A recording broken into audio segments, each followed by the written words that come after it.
on, man? What's the deal? What's the deal? What's the deal? It's your boy Kelly Flicks, and we back with another episode. It's supposed to be the late show, but this the during the day show. Okay. Let me know. Let me know if y'all can get me, man. Let everybody get up in here real quick. But we got plenty of stuff to talk about. I'm not gonna lie to you. It's like the football season got closer, and then like we got news. We on there. Good. Sound is good. So we got HBCU training camp. That's happening right now. Everybody's reporting back for camp for a lot of different teams. This is week 2 of camp. So, of course, you got the transfer portal booming. Players are moving. Marquise Gillis leaves Delaware State. Armand Harris leaves Johnson C. Smith. Goes back to Clark. We're going to talk about those things. Also, I guess because it's preseason, off the back, we got different preseason rankings coming out. Hold on, man. I got a little soundboard. Let me see.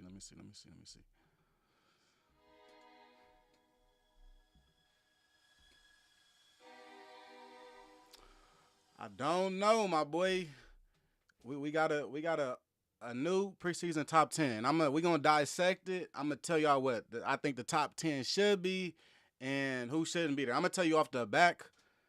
Only I think Stan only got like three right, maybe like 3. He may have got 3 of the positions right, like number 1, 2, and 10.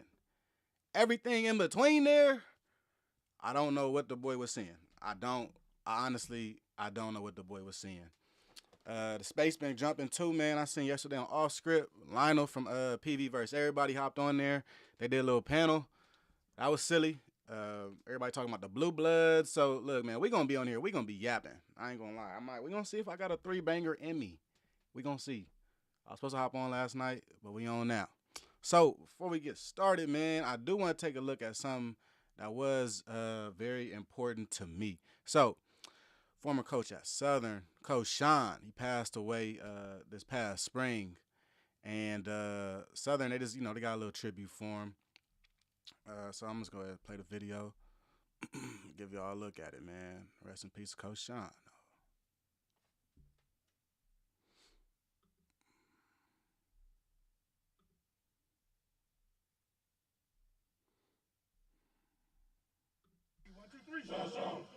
There's not a day that goes by that we don't talk about or think about it or wishing we could hear that voice coming down the hall. But, these guys understand and they love him and they respect him.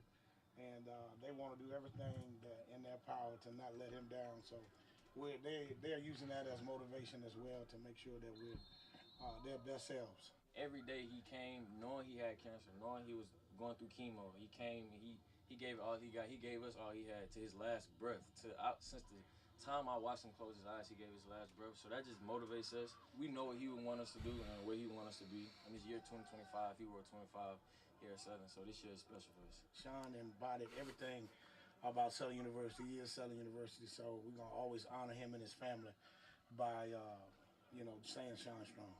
That's our motivation this year, Shawn Strong. So when we say that, we mean that. We mean that we're gonna fight out here every day. We're gonna come out here and give 100% like he did every time he came out here. I know that's what he would want, and no matter what we're going through, we're gonna keep our head high. We're gonna smile like he always had that big smile on his face. And no matter the size of the dog in the fight, he was always gonna fight. So we're gonna do the same thing. Shout out to Coach Shawn, man. He actually won the Bayou Classic in 2023. He was an interim coach, I think, for Coach Dooley at the time. He got the win. Grambling ain't won the Bayou Classic. I don't know how long. It might have been some time. But Coach Shawn was part of that streak for Southern and getting that win. So Southern playing for him, I'm sure they'll have like some stickers or something for him in commemoration, which is dope. But like my boy Blue said, man, let's get that out of here right now. Let me go ahead. Let's pull up this top 10, man. This top 10 list is disgusting. I'm not even going to play with y'all. It's nasty. We even got Tennessee State in the building. I don't know who let these guys in. They even let Tennessee State up in here. So let's see. Let's pull this up for y'all. Let's get into it. All right. So the top 10, Stan Beckton, man. Look, I'm going to go ahead and say it right now because, I done talked to Stan at least a little bit. The boy, he's a track guy, all right? Not a football aficionado, okay? He do the track. I think he posts a little bit of band stuff, all right? He don't usually get into this football mess, so I'm going to cut him just a little bit of slack. But my boy. All right. Number 1, Jackson State. I think everybody in here can agree that Jackson State is number 1. All right? Agreed. Fair to say. Very fair to say. Number 2, North Carolina Central. Hey, makes a lot of sense. They've been very close to the championship. They've been knocking on the door for the past 3 years, if not at that stage. Just can't pull off the big one. I get it. All right, number 3. This is where it starts getting a little shaky in here, right? This 3 to 9, I'm not rolling. I got a new list. I'm not rolling. But let's talk about number 3. We got Southern in there. Now, look, I get it, okay? Southern has the resume to be number 3. You've been to the SWAC championship like 3 straight years. You didn't have a chance to win it either year, but you was there, right? So I kind of see his reasoning for 3. Southern's not a bad program. They also acquire a lot of talent every offseason. Just you saw the boy from LSU just walk down the street and went up to Southern. He damn near 5-star, okay? So they got the talent. I kind of get it, okay? But I would probably swap South Carolina State there, right? South Carolina State just ran through the MEAC. Don't forget, South Carolina State hasn't lost a MEAC game in 12 months, all right? Still the team to beat. All right, so then you go from South Carolina State. Now you got Alabama State. Now, I'm not even going to front. Guys, why is Alabama State top 5? I'm not sure why they – I would keep them top 10, but why are they top 5? They've won 5 games the last 3 years. Like, literally like 5 games every time. At what point are we going to stop holding Alabama State to this standard that they don't hold themselves to? At what point are we going to sit back and go, Alabama State, man, oh, man, nice facilities, nice jerseys, good defense, but that's their team. Can we stop being so, like, optimistic about this offense, like, somehow changing into, like, a SWAC championship contender?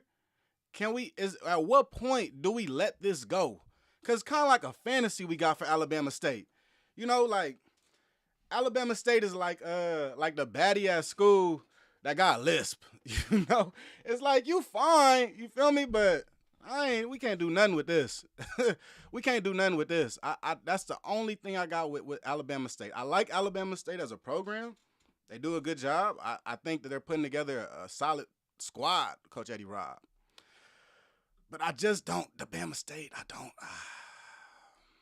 What we got in the chat, man? Zach, I don't hate this top 5. I can see the argument, but there's definitely room for improvement. Yeah.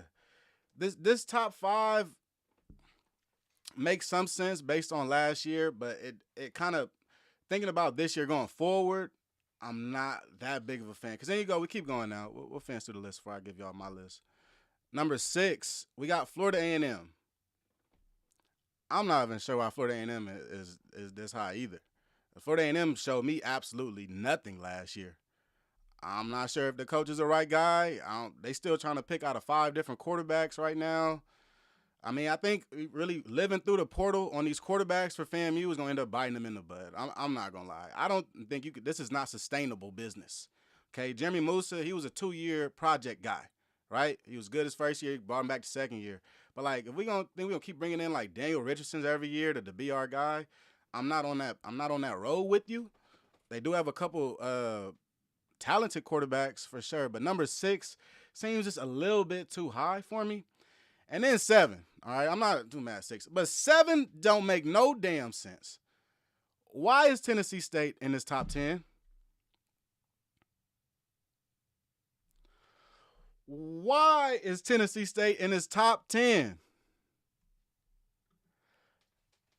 I know Stan been watching the interviews and everything. Tennessee State is bringing back about a whopping 4 starters on offense and defense. 4. None of these guys are a quarterback. None of these guys are like the leading tackler. They aren't like glue guys. It might be the kicker, the punter, the long snapper, and a special teams guy. I don't believe in this Tennessee State team, not this year at least, right?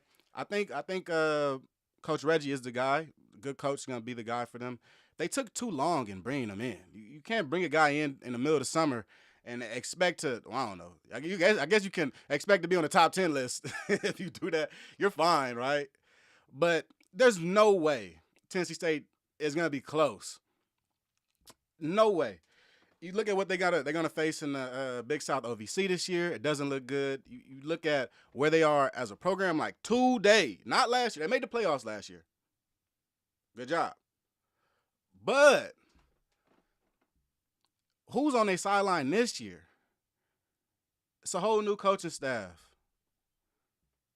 Whole new set of players, if we're going to be honest. There's no way I could predict them to be a top 10 team. There's no way. Like, there's no vote of confidence I could give somebody to put them in the top 10.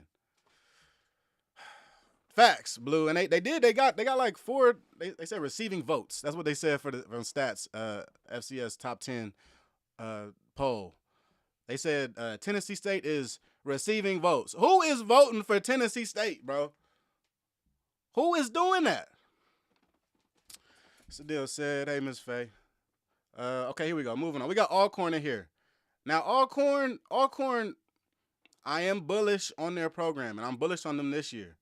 But, like, they are a hard sell. I'm not going to lie. Alcorn is a hard sell. If you want to talk about a team that you want to push this year to say, like, okay, this team could actually make some noise, this is a team that I feel like could really make the next step, I personally would say Alcorn, right? And that might give them, like, a 9-ish, 10-ish rating maybe. But to me, you look at Alcorn, it's not a bad spot for them. I honestly feel like Coach said could turn things around there. If you look at them and, really kind of take what he does as a program builder in context. He didn't want to let go and release different players from the past regime. He tried to build them up. He tried to develop players. And you look at the quarterback situation last year was a little dire. But think about this year, we got Tyler Macon moving to receiver. You've got a couple different answers at quarterback. You even got Jalen Tolbert on there. So, yeah, you still got something. You still are in the mix, right, if you want to talk about a squad like Alcorn State. All right, and then we got Morgan. Morgan, I mean, not bad. I think everybody – all right, look, how everybody views Morgan is how I want everybody to view Alabama State, okay? Let's look at them and understand what they are. Great defense. Cool uniforms. Pretty good facilities. No offense, okay? That's not a winning program. I mean, it might lead to a couple winning seasons, but you're not going to win a conference championship without an offense, man. You got to keep it a buck. You look at Morgan State, great defense. Eric Hunter is supposed to be the MEAC Player of the Year. Preseason, they got a running back supposed to be the preseason Player of the Year. We're going to talk about that, too, because the MEAC Media Day is a mess.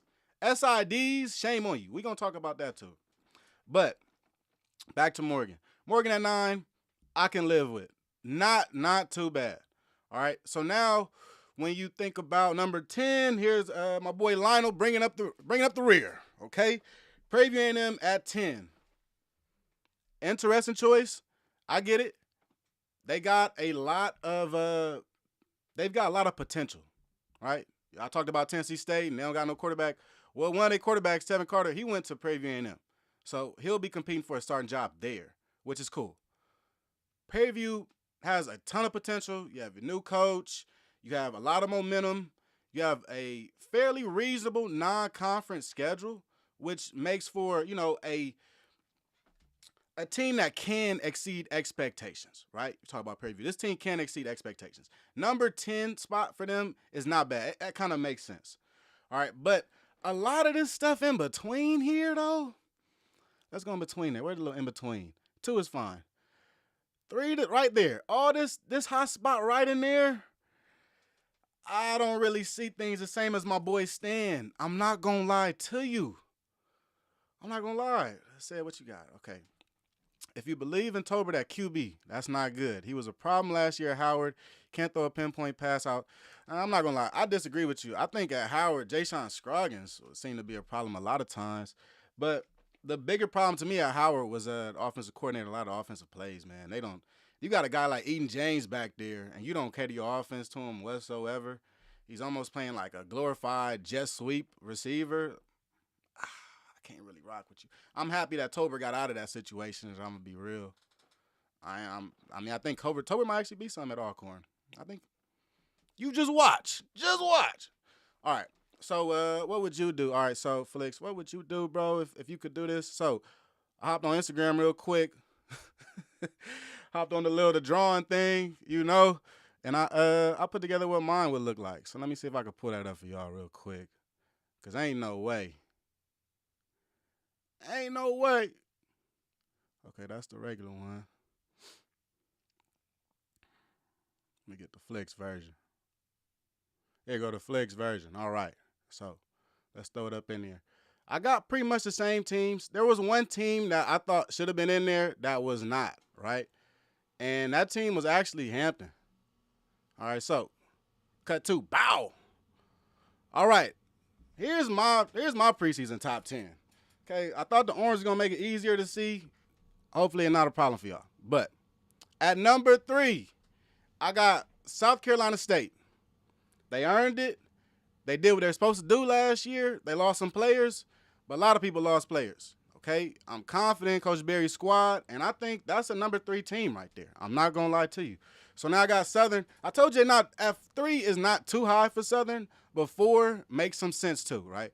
4 is not bad place for them. You still got Kelby Givens down in the middle. A ton of talent. You just got to get over the hump, right? So I'm not have too many issues with Southern at 4. All right.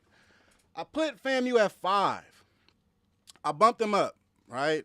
I don't love them as a program, but if you look at the HBCU, you look at the landscape, we know more about them than we know about a lot of other teams in these conferences. I'm comfortable keeping them at 5.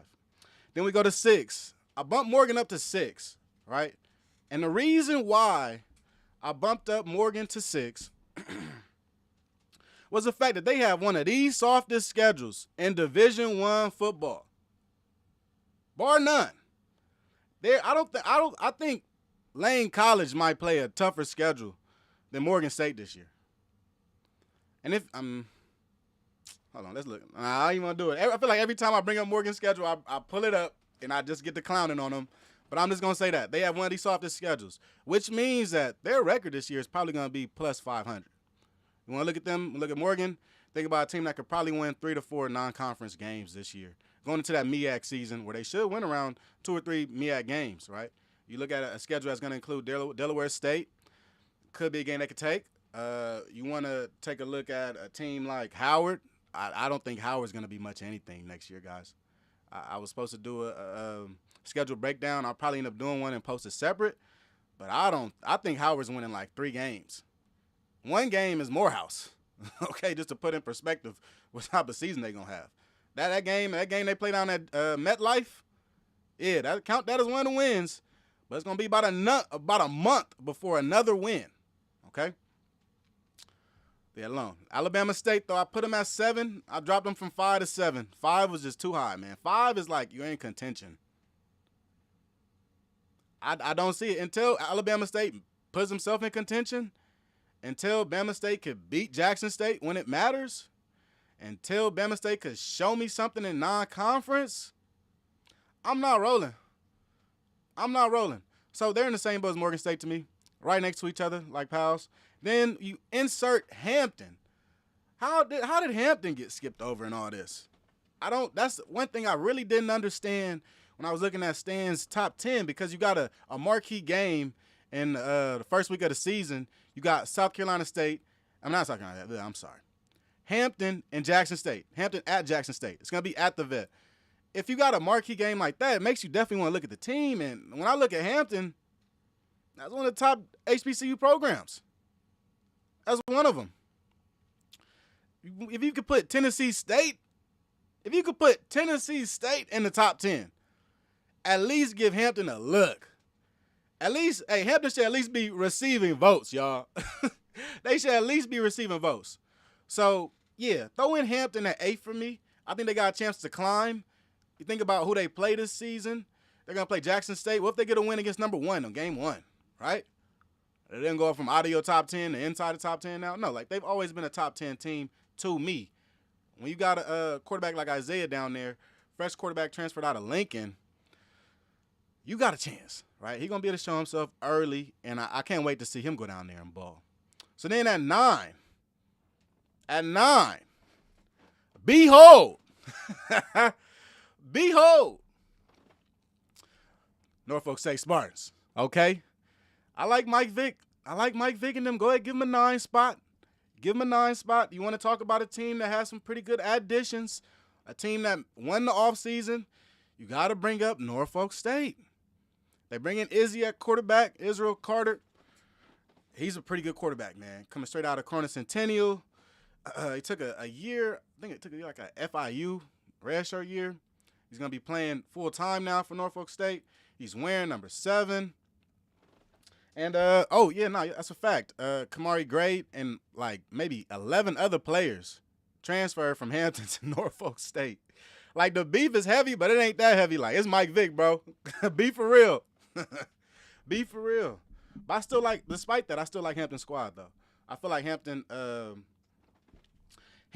year to year doesn't bring in the most. You talk about additions-wise. I think they've traditionally recruited through high school. Even Kamari Gray was a high school guy. He's been with Hampton for a couple of years now before he transferred over to Norfolk. So I think Hampton's always been heavy in development. They just switched over their what did Hampton switch over? Their coach. They have a new coach now. They lost I think coach name was Prunty. So they bring in a new coach. Bring in a couple transfers, a couple Division II transfers, and I really feel like in a lot of ways this Norfolk State team is going to show us a lot throughout the season, right? We won't know what they are in week 1, 2, or 3. It'll probably be around the latter weeks of season 5 and 6 we'll really see, because for 1, this team hasn't played on the field together, and for 2, I'm pretty sure we're going to see a pretty rapid rotation of players, right? We're going to see receivers probably platoon in and out, probably group, possibly different groups and packages on offense, groups and packages on defense, until we truly find out like who's our linebacker that does the best at scanning and attacking through the hole, right? Who's our safety that plays the best in center field? Who's our safety that plays the best in the box? I think that it's going to take a couple weeks of the actual season for them to get to that point. But I think Norfolk State, if they start getting clicking, this could be a dangerous team towards the latter part of the season and probably really go into Mike Vick's second season where they could probably be a top 5 team. Okay, that's really how I see Norfolk. Now, or Norfolk. When you talk about, before we got something in the chat, man. Boy said going dumb in here. Hampton, have you looked at roster? Yeah, I like Hampton's roster, man. I mean, they lost things. I think every team on this list has lost players. Maybe other than Jackson State. I think they held a cone to a couple dudes. But every team, like you think about South Carolina State, they lost their top receiver, Caden Hyde, to Stanford. Like, a lot of these players that are leaving and the teams that are losing players, there's nothing they could do to really stop that, right? And I really feel like Hampton had to endure that this season, especially losing a coach. You lose a coach, you give a reason players to leave anyway. Israel Carey, okay. Norfolk State, good consideration, yeah, for sure. Nobody on Hampton's roster would even be second string on JSU's roster at Hampton. Sound like a little bias. I'm not gonna lie, my boy. I'm not gonna lie, my boy. It sound like a little bit, just a little bit of bias, my boy said. But Prairie View, yeah, I kept them at 10. They bring in 72 new players. Very hard to give you like a very big bolt of confidence or anything like that. A couple of years ago, I ranked Jackson State like at I think like 7 or something like that. The year Coach Prime left for the same reason. When you bring in like more than 50 players. I'm sorry, bro. I cannot project you to be that great. I don't know what the team looks like. So for Prairie View, I think the 10th spot to me is a spot that makes a lot of sense. Coach Jermaine Jackson does a pretty good job at most schools he's been at, but also something to keep in mind, and I always make a note of this when I talk about Prairie View. Coach Jermaine Jackson does not do very well in year 1 at these new programs. He did that at Colorado Mesa. He did that at Valdosta. Okay, Valdosta in year 1, they lost to Virginia Union like 46-42. They lost to a couple other teams. I think they ended up losing like 4 or 5 games that year. Okay, so also temper your expectations with Coach Jackson. He still has to adjust and he needs to, you gotta give it time for this to transfer, for his teachings to transfer into this Prairie View team. And quarterback situation, as always, is going to be a question. I think the coaches that transition the smoothest at their next destination usually have a quarterback with them. right? Or have a quarterback they know is going to be the starter guy. So it's kind of the reason why I got Norfolk up here partly too. You look at who they got. They got Izzy over there at quarterback, and he's wearing number 7 already. They knew he was the starter in the spring. That, to me, says they have a very large amount of confidence in Izzy as their starting quarterback.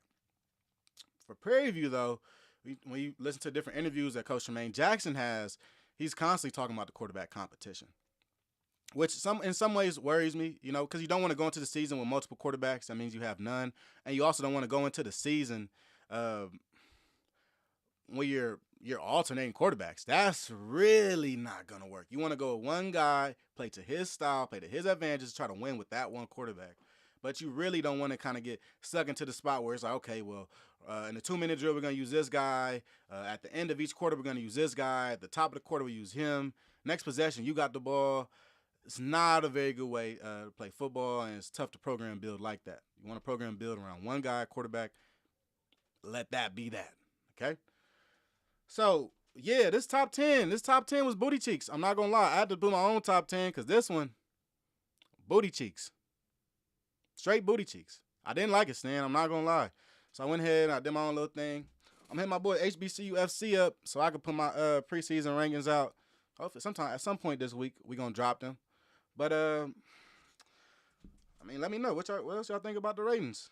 I got plenty more stuff to talk about. But before I move on, I want to hear everything y'all got for this because I'm not going to lie to you. I felt like we kind of just picked some teams out of hat and just threw them on here in some places. Let me know what they say in the chat. Yep, all the teams do. They be transferring, man. Players, everybody loses players. Everybody. You can't stop it now. And you know what? We gotta go. That leads me right into my next point. Trey Oliver, man. What a guy. I was telling y'all about Trey Oliver. I was telling y'all about a week ago about Trey Oliver. I really feel like Trey Oliver is positioning himself to get up out of there. You talk about North Carolina Central. And that's not because he's trying to find something. I just feel like he's just a really good coach, and a really good program is gonna come and get him at some point. I really do. So, but let's take a look though. The boy Trey Oliver, he was popping it. I'm not gonna front. The boy was popping it. So Trey Oliver went on and said that there were other D1 teams, literally. Another Division I program on the sideline at North Carolina Central during a football game, and he was actively recruiting players.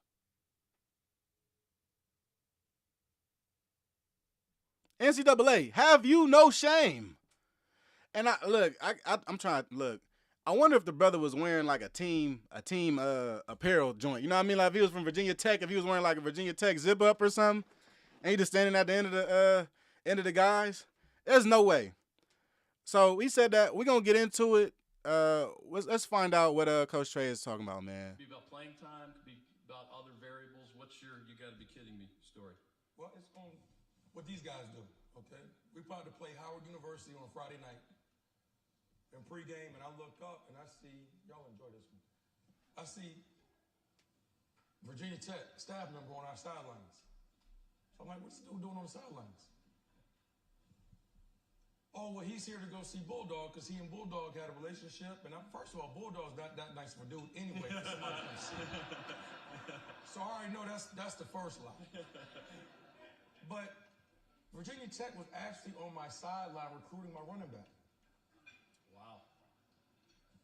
So thank God they didn't get him. He went to UVA. He got $400,000 though. $400,000. So he's starting at UVA now, and I hope they kick Virginia Tech's butt.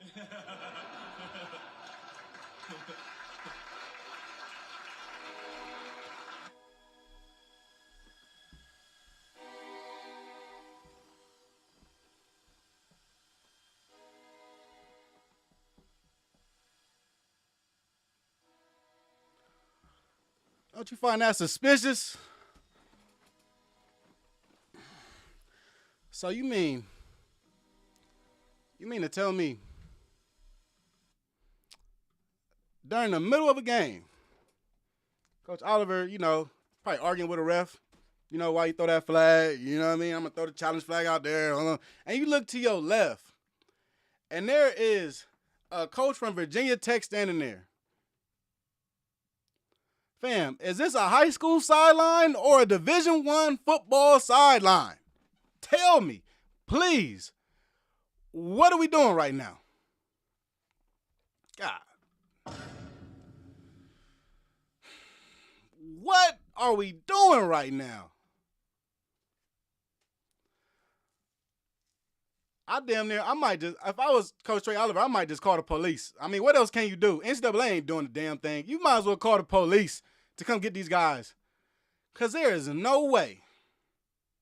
I mean, if I'm the head football coach, any D1 program, whoever's on my sideline, I know who they are. If I don't know who they are, my chief of player operations, my chief of football, director of football, DFO, they know who that is. There is no way this brother could have snuck by all them people. So like Coach Trey Oliver said, he had to know somebody. Right? How does this man get on this sideline if he don't know somebody? So I think the boy was lying, talking about he know Bulldog or whatever player, whatever, because I really don't want to, that don't even make sense to me. What the hell? Ain't nobody know nobody that good. Trey Oliver ain't knew no player that well. He like, I'm going to go to your game. I think Torricelli Pimpkins went to Maryland. He ain't never been to Maryland sideline like, hey, man, I know Torricelli since he was a baby, you know. Not happening. It's not happening. We got a big problem, y'all. I'm not going to front. We got a big problem. This problem bigger than Nino Brown. I ain't going to lie. This ain't no regular problem. This is a problem that will linger and only get bigger and bigger. Only get bigger and bigger. I think this is maybe the tip of the iceberg. You want to talk about tampering. Because I ain't never seen this. Mid-season recruiting from a D1 program? Boy, if you don't get ain't no way, dog. Ain't no way. There was let me see if I can find this. I don't know. I probably can't even find this tweet, man. There was a tweet from Coach DeJuan Taylor, Alabama A&M. And he basically was saying that HBCUs are like JUCOs, and every year to year, they always bring up the same damn convo. Are HBCUs JUCOs or not? All right, whatever. But when you see a Division I coach on your sideline in the middle of a conference game, what else could you think? This shit feel like JUCO, you ask me. If you on the sideline as a head coach and you look to the left and it's Virginia Tech right there, this feel like we at Southwest College right now. This don't feel like no D1 thing. This don't feel like the MEAC anymore. Suddenly, this feels very junior collegiate. Maybe you're not treating it like that as a coach, but the rest of the landscape is treating it like that. So where does that leave you as a coach? So now the ecosystem been polluted. But now there are going to be other coaches not as honorable as Coach Trey Oliver. What coaches are auctioning off their players one by one? What coaches is sending their player to North Carolina, Virginia Tech, UVA, just sending it to the highest bidder? What percent of coaches are doing that?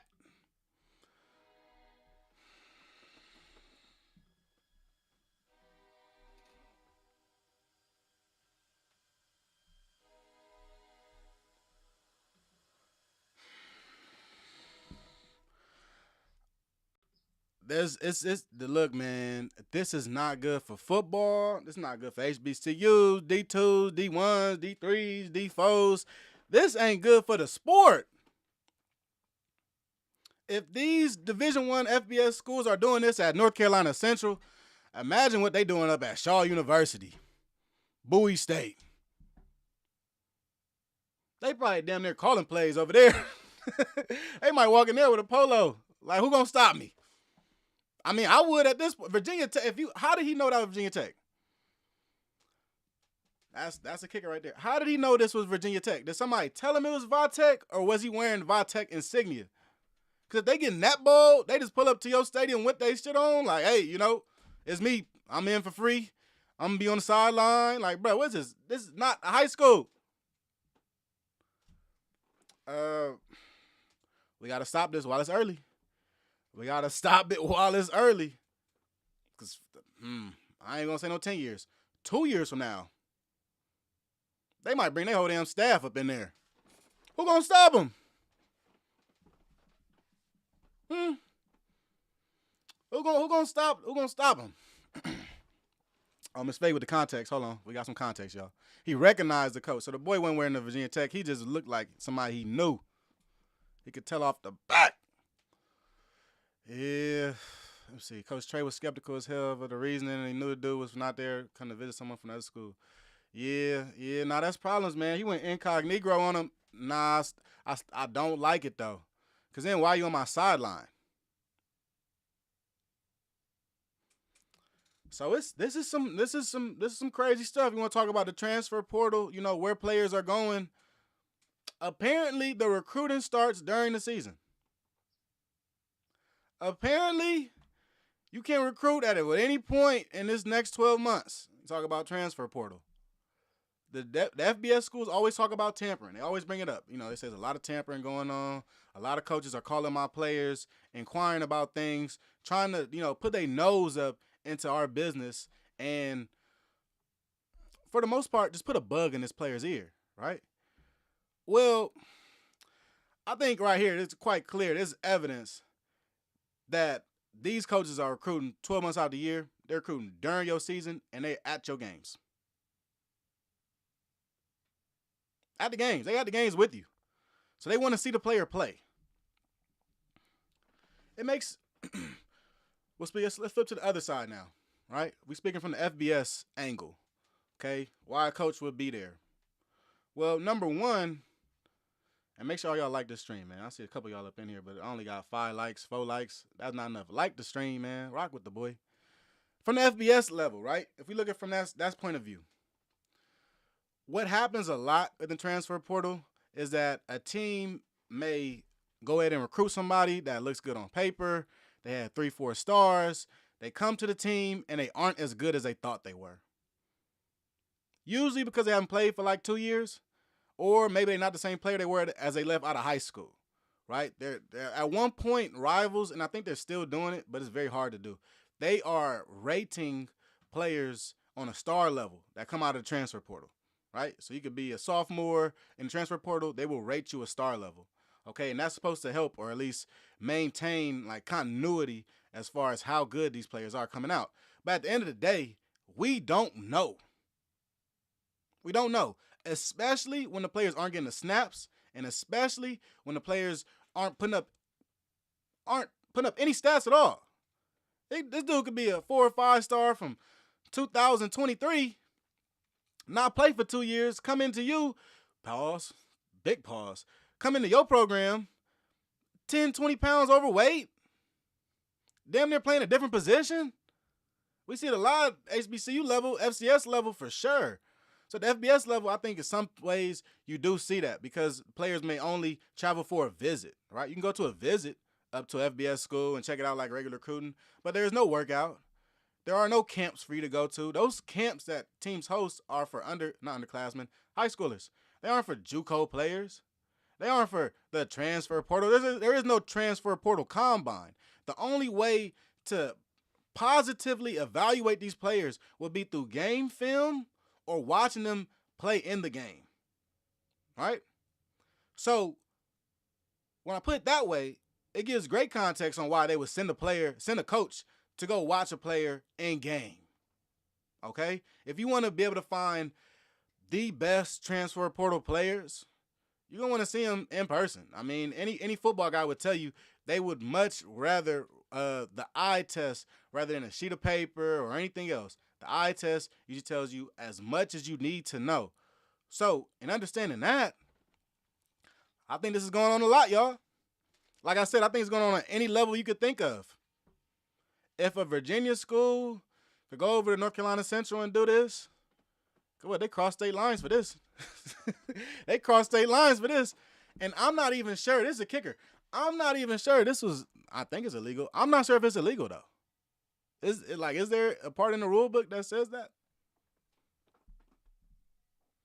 And what extent does it go to? Does the staffer have to be on staff currently?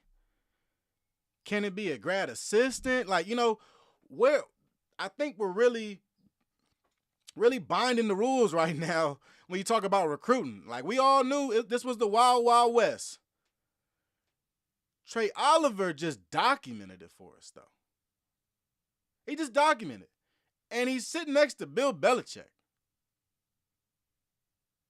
And next to the head coach at East Carolina University. Sitting with all these guys, big name guys, power four guys. And he keeping it real. So number one, respect to Trey Oliver, man. Respect to the boy for holding his nuts real quick. You know what I'm saying? Keeping it real. Okay? Putting everybody on blast, putting everybody on notice, and putting them on Front Street.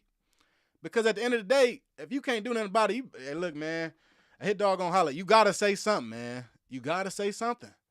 And if this is the way that Trey Oliver is gonna protect his program with transparency, I'm a fan of that. You gotta fight back against it somehow. You can't this should not be on the MEAC documentary 20 years from now. Say it now and make it clean, make it plain.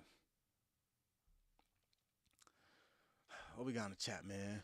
Said, when JSU recruits players that are in the portal, JSU's coaching staff requires that portal players can at least show 220 snaps that season prior. Yes, that's a fact. You want to look at the best transfer portal classes, it's going to be about the snaps. And if you want to think about snaps, so Sid made an interesting point. He said 220 snaps, right? So as an offense, usually you want to get a high-powered offense, you get to like 80 snaps, 70 snaps. A bad offense, you probably around 50 snaps, 60 snaps. So 220 snaps, 7 divided by 220, that's about 3 games. You want to see something on that field. There's no way they're going to pick you up blind and you're going to tell them what you did in high school.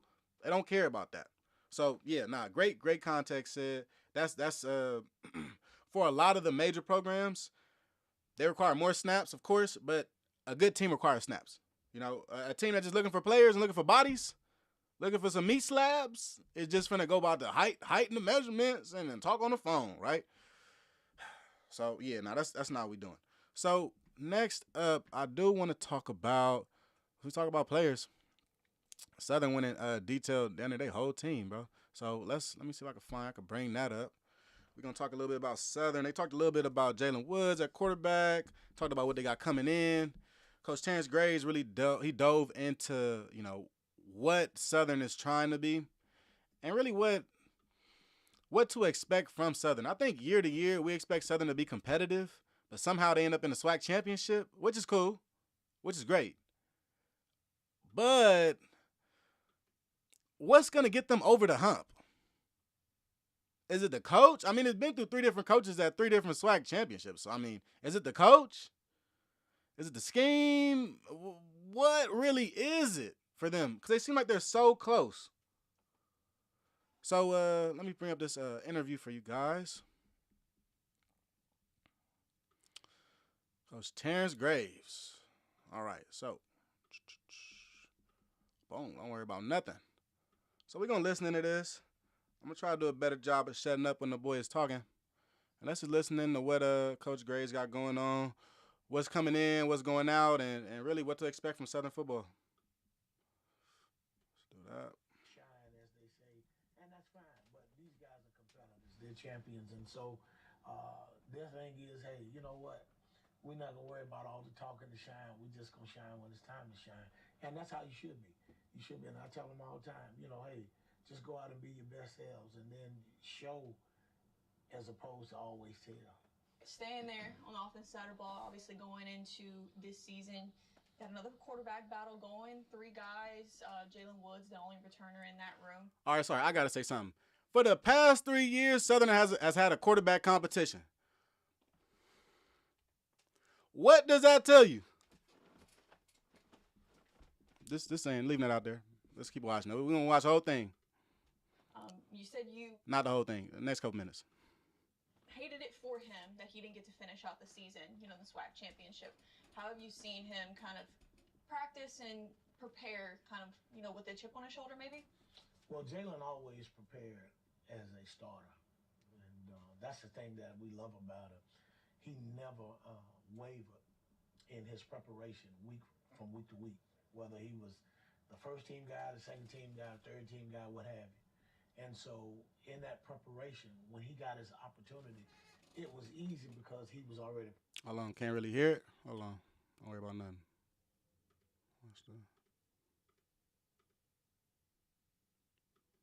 Let me know if it's still low, y'all. I don't want that. Yeah. He was really hitting his stride. That Bayou Classic going, you know, that game, and you could see the Jalen Woods we know that we had, and for him to get injured and then did not have an opportunity to play in that game, my heart hurt for him because I know how bad he wanted to play. And, Man, be telling stories. To get to that point, to lead your team to that point, and not have an opportunity, that's tough. That's tough and that's heartbreaking. But the thing about it, what it did for Jalen got stronger, he got bigger, he worked on his speed, all the things that he said that were things that he needed to work on, he worked on. He's a leader. You know, he's a leader on and off the field. And he came out, he had a great spring. And, you know, he's the returner. So it's his job to lose. And so we're excited. We're happy. That room, they have a great room of quarterbacks. And we're excited where we are at this point with that room. YouTube Premium is ad-free YouTube and the YouTube Music. All right. I'm not gonna lie, my boy is soft-spoken. Very soft-spoken gentleman. But let's dive into that real quick. You talk about some positions too. But Coach Graves, basically saying Jalen Woods is the starter. He's the guy. You lose Zay T-Set goes over to Grambling. So Jalen Woods is the guy. Cool, right? Cool, Jalen Woods is the guy. Gonna keep him healthy. But I would like to see Southern actually hang their hat on a quarterback all year and be able to do that. I know Jalen Woods got hurt, but going into the season, there was a whole QB battle, right? Everybody's going through it. You got Jalen Woods, Zay T-Set. I think Noah Bolden was still there at the time also. So every year for Southern, there's this big quarterback battle. You know who don't got a quarterback battle?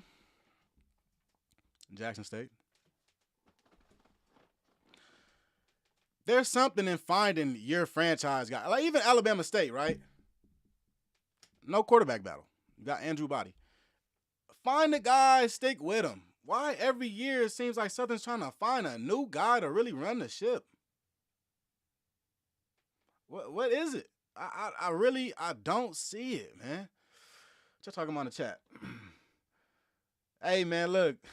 Adrian gonna always come, pull up, and cause madness. Chaos. What'd he say? He said Walker, the boy I seen practice film and stop it. Morgan didn't have 200 snaps either. Hey, man, y'all take that up with JSU, man. I got some secondhand information, man. Y'all take it up with JSU, man. Let's see. So we're going to keep listening, keep finding out what's going on.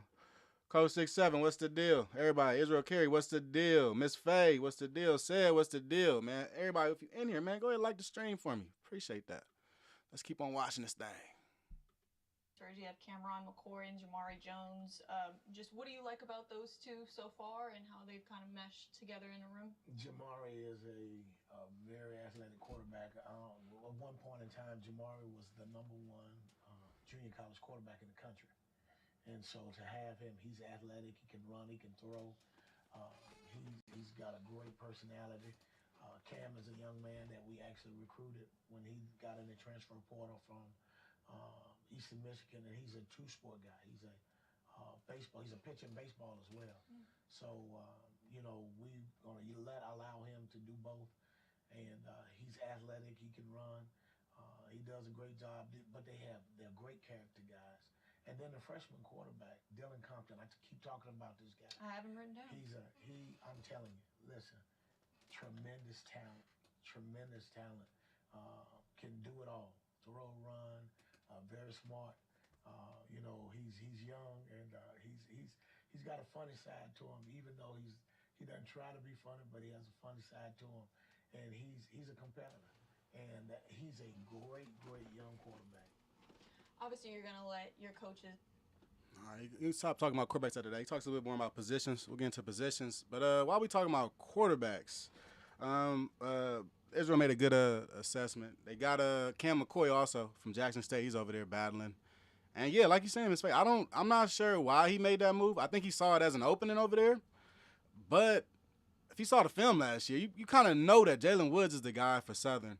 Coach 6'7", I wouldn't call Morgan a franchise guy. Hey, if Morgan ain't a franchise guy, you got to show me a franchise guy. Wasn't he SWAC Player of the Year? Didn't he win the SWAC? Didn't he win the Celebration Bowl? Isn't he SWAC Preseason Player of the Year? I don't think there's more of a franchise guy than that in HBCU football. No cap. That's the guy. If you want to model something after something to having a quarterback for a couple years, 3 years, Jacoby Morgan. There's nothing wrong with that. He's a guy. Nothing wrong with being a guy. Quarterbacks at Southern, I do like Cam McCoy a lot, though. That is kind of the kicker for me. I do like Cam McCoy. I feel like he's a guy that can go. He's a guy that can change the game in many ways, right? You talk about dual threats. But, yeah, you kind of put yourself in the same situation that you were already in at Jackson State. Whereas you are 1B, right? You're going to come in and be the Wildcat guy again. I'm not sure what year Cam McCoy is. He got a lot of talent. Maybe Southern was another school that's another thing about transfer portal too, y'all. One thing you learn about transfer portal, if you know a player in there, you understand how limited their options actually are. Okay? You understand how limited their options actually are. A lot of these kids don't get out the state. They don't. I mean, you want to talk about young Nate Rembert out of Mississippi Valley? Well, right up the road to Jackson State. Okay? If you talk about FCS to FCS transfers or a player that's going to FCS or transferring lower than FCS, they're probably going to stay in the same state. There's not going to be all this grand movement, So maybe going into it, like Coach said, Cam McCoy has already been offered by Southern. So on the second go-around, he picks Southern and goes to Southern instead of Jackson State. But that does not mean that Cam McCoy had 6 offers. I don't see it. If you think you're a guy like Cam McCoy that's going to just come and take a spot, then that's kind of where I feel like he's coming at this more from a place of I can win this position battle, which I mean in some ways makes sense. Every year Southern has a position battle at quarterback, but I do feel like Jalen Woods is the guy. Coach 6'7". All right. Some JSU fans talk like he talking about Jacoby Morgan is Superman Kent, Robert Superman Kent. He's serviceable but not elite. He's not Williams, Kincaid, McNair, Randall. He's a guy by today's SWAC standards, but not. Yeah, but hey, look, you make a lot of sense. Like I wouldn't compare Jacoby Morgan to Steve McNair, but we see what the SWAC is today. You see the other teams they playing against, right? I mean, I'm not gonna act like the SWAC is some conference that's greater than Dow now because Jacoby Morgan's at JSU. No. The thing is, you got to look at it from what it is. The SWAC has limited amount of starting quarterbacks. Very limited amount of quarterbacks. I would say there might be maybe 7, maybe 8 starting quarterbacks in the SWAC. Actually starters. There's 13 teams.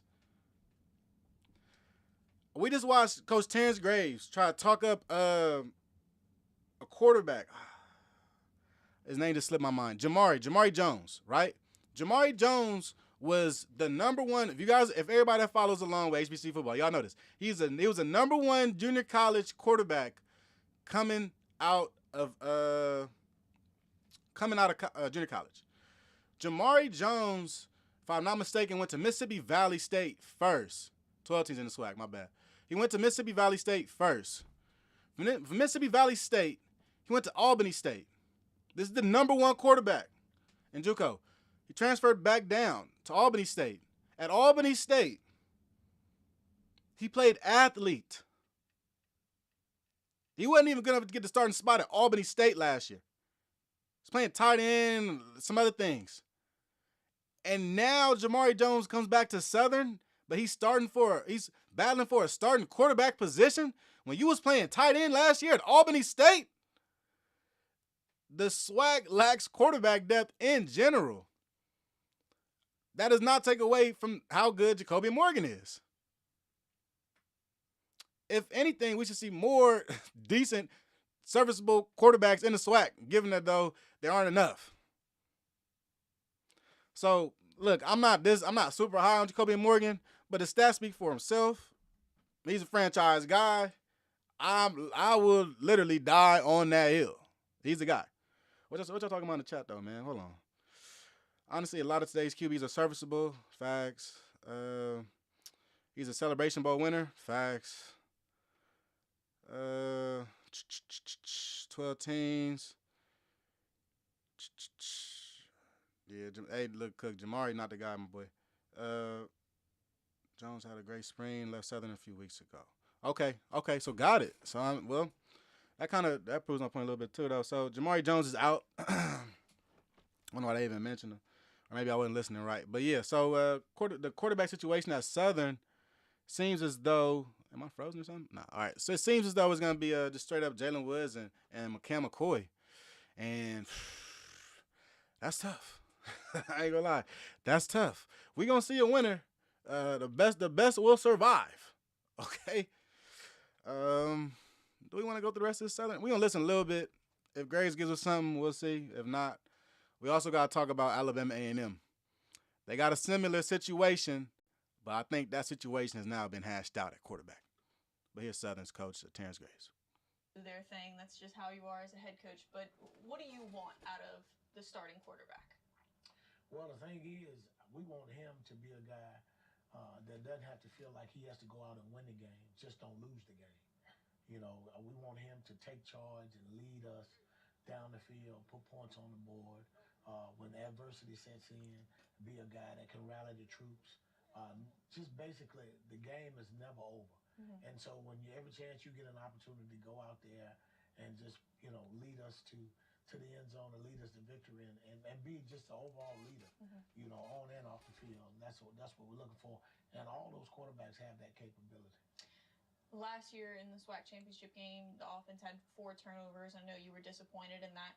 You guys work on that kind of thing every day in practice. You guys do turnover drills. Is there a certain level of emphasis that's more so this year that, like, hey, guys, we can't have that kind of thing? Yeah. I say it all the time, we got to be detailed about the details. And 4 turnovers, it's hard to beat a bad football team with 4 turnovers. It's almost impossible to beat a good football team with 4 turnovers. And again, those 4 turnovers stuck out the most because the game was tight. It was anybody's football game up until that point. And, certainly there were other things that, transpired in the ball game. But to turn the ball over 4 times in a championship football game is something that we just can't do.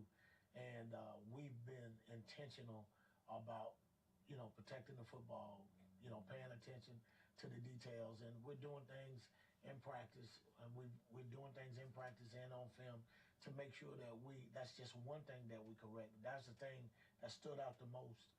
But we're doing a great job of paying attention to the details. Going by, position groups, your offensive line, you have 4 out of your 5 starters returning this year, correct? Correct. And last year, there was a lot of new faces playing together for the first time. It took them a while to really work together and mesh together well. Just last year to this year seems kind of night and day with that group. How have you seen them kind of grow into this year? Experience. Game experience. Nothing beats game experience. And I think hats off to Coach Nivens, our offensive line coach. We talked about that, snaps. And he took a freshman, true freshman, a redshirt sophomore, and he put him in the starting lineup. And those guys went out there and played like they've been playing, a long time. And so they gelled together and gave us a chance to get better as the season progressed. So now they have the confidence. They know what to expect. They've done it. And now we've added some older pieces, some other pieces, even some younger linemen. And so that group has, they stick together. You see them together all the time, piling in somebody's vehicle. All right, hold on. Enough about the linemen. They always get criticized if the quarterbacks get sacked or the. You guys lost your big three at the running back group, but you seem to replace them pretty well. You got two guys coming from the FBS level. How excited are you for this running back group this year? Very excited. You want older guys to go with the talented younger guys. We got some very talented young running backs, but you need experience, and that, at the end of the day, it's about game experience. And so, to have an opportunity to go out and get some older guys with some game experience really helps that room and helps what we're trying to do. And all those guys work together. And that's the thing about it. The younger ones are not taking a backseat to the older ones. The older ones are helping the young guys.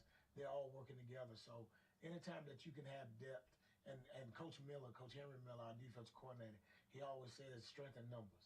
And so as long as we have numbers, that increases our chances of being successful. Do you think this year? Let me pause that real quick.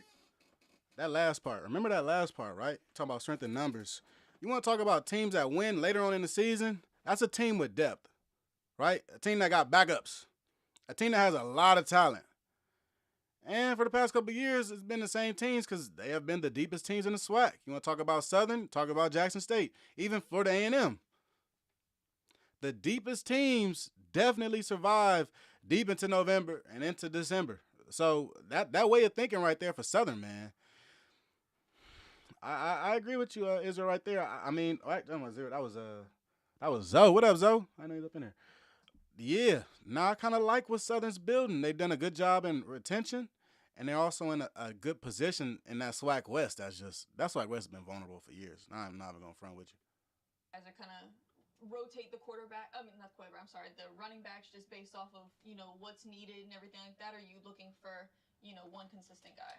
Well, Coach Frederick, his thing is he's going to utilize a number of running backs. They do it in the NFL. Mm-hmm. They do it in major college football. They do. I mean, that day of the one guy, that day's long gone, and you're fooling yourselves. Shit, let's got Irv Mulligan. We play a contact sport. We play a collision sport, and so you got to have numbers. You got to have numbers in order to be successful. At the end, you got to have guys standing and healthy. And so, it'll be great if one guy goes out there and can do it. But it's even greater when you can have a number of guys go out there and do it. So that's what we're looking for. We're looking for a number of guys that can help us. Hold on, y'all can't hear? My bad about that. Don't worry about nothing. Make sure y'all can hear this. We need to get numbers in order to put in major college football. They do. I mean, that day of the one guy, that day's long gone, and you're fooling yourselves because we don't play a contact sport. We play a collision sport, and so you got to have numbers. You got to have numbers in order to be successful. At the end, you got to have guys standing and healthy, and so it'll be great if one guy goes out there and can do it, but it's even greater when you can have a number of guys go out there and do it. So that's what we're looking for. We're looking for a number of guys that can help us do what we need to do to get where we want to go. And when you were in the transfer portal, trying to get the new running backs, you weren't just looking for just anybody. You guys kind of like fit the needs, with a guy like Mike Franklin, who's a big running back. You called him a home run hitter. And then Princeton Kahee, who has some speed to him. What do you like about, just the attributes that those guys bring to that room? Size, we wanted a bigger running back. We got some very gotta get my charger. Running backs that are young, but they're not big per se in terms of stature. And so we were looking to go and get us a 6 foot, 6'1", 6'2" running back, almost like a Derrick Henry type, because it changed the pace game. You gotta be able to knock people off the ball. He's gotta be able to break a tackle, keep the chains moving, make somebody miss. Mike, he can run at you, he can run around you, he can run away from you. Princeton was a young man that we recruited again last year, and at the last minute, Louisiana Tech came and got him. So we were fortunate to get him back. He's more of a slasher. He can get in there and he can run away. He has tremendous speed because he also played defensive back in high school as well. So he's a slasher. And then to have our young running backs a year older and a year wiser, had game experience, that helps the room. I wanted to ask you about Trey Holly as well, a new addition to the team I've been waiting for her to ask about Trey Holly, man. Come on. in the running back room. Why did you guys decide to bring him into this program? Well, again, relationships matter, and I recruited Trey when I was coaching at another school. Coach Frederick recruited Trey when he was coaching at another school. And we're talking about a young man, a tremendous football player. You're talking about Mr. Louisiana. Um, so we had prior relationships with him, and we just decided to give him an opportunity. He paid his own way, he spent his own way. He came, he got registered, enrolled in school, and he wanted to walk on.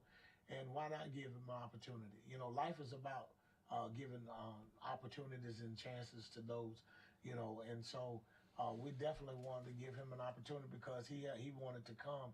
He thought enough of us to come here. So why not give him an opportunity to get back on track and get on the field and do what he can do?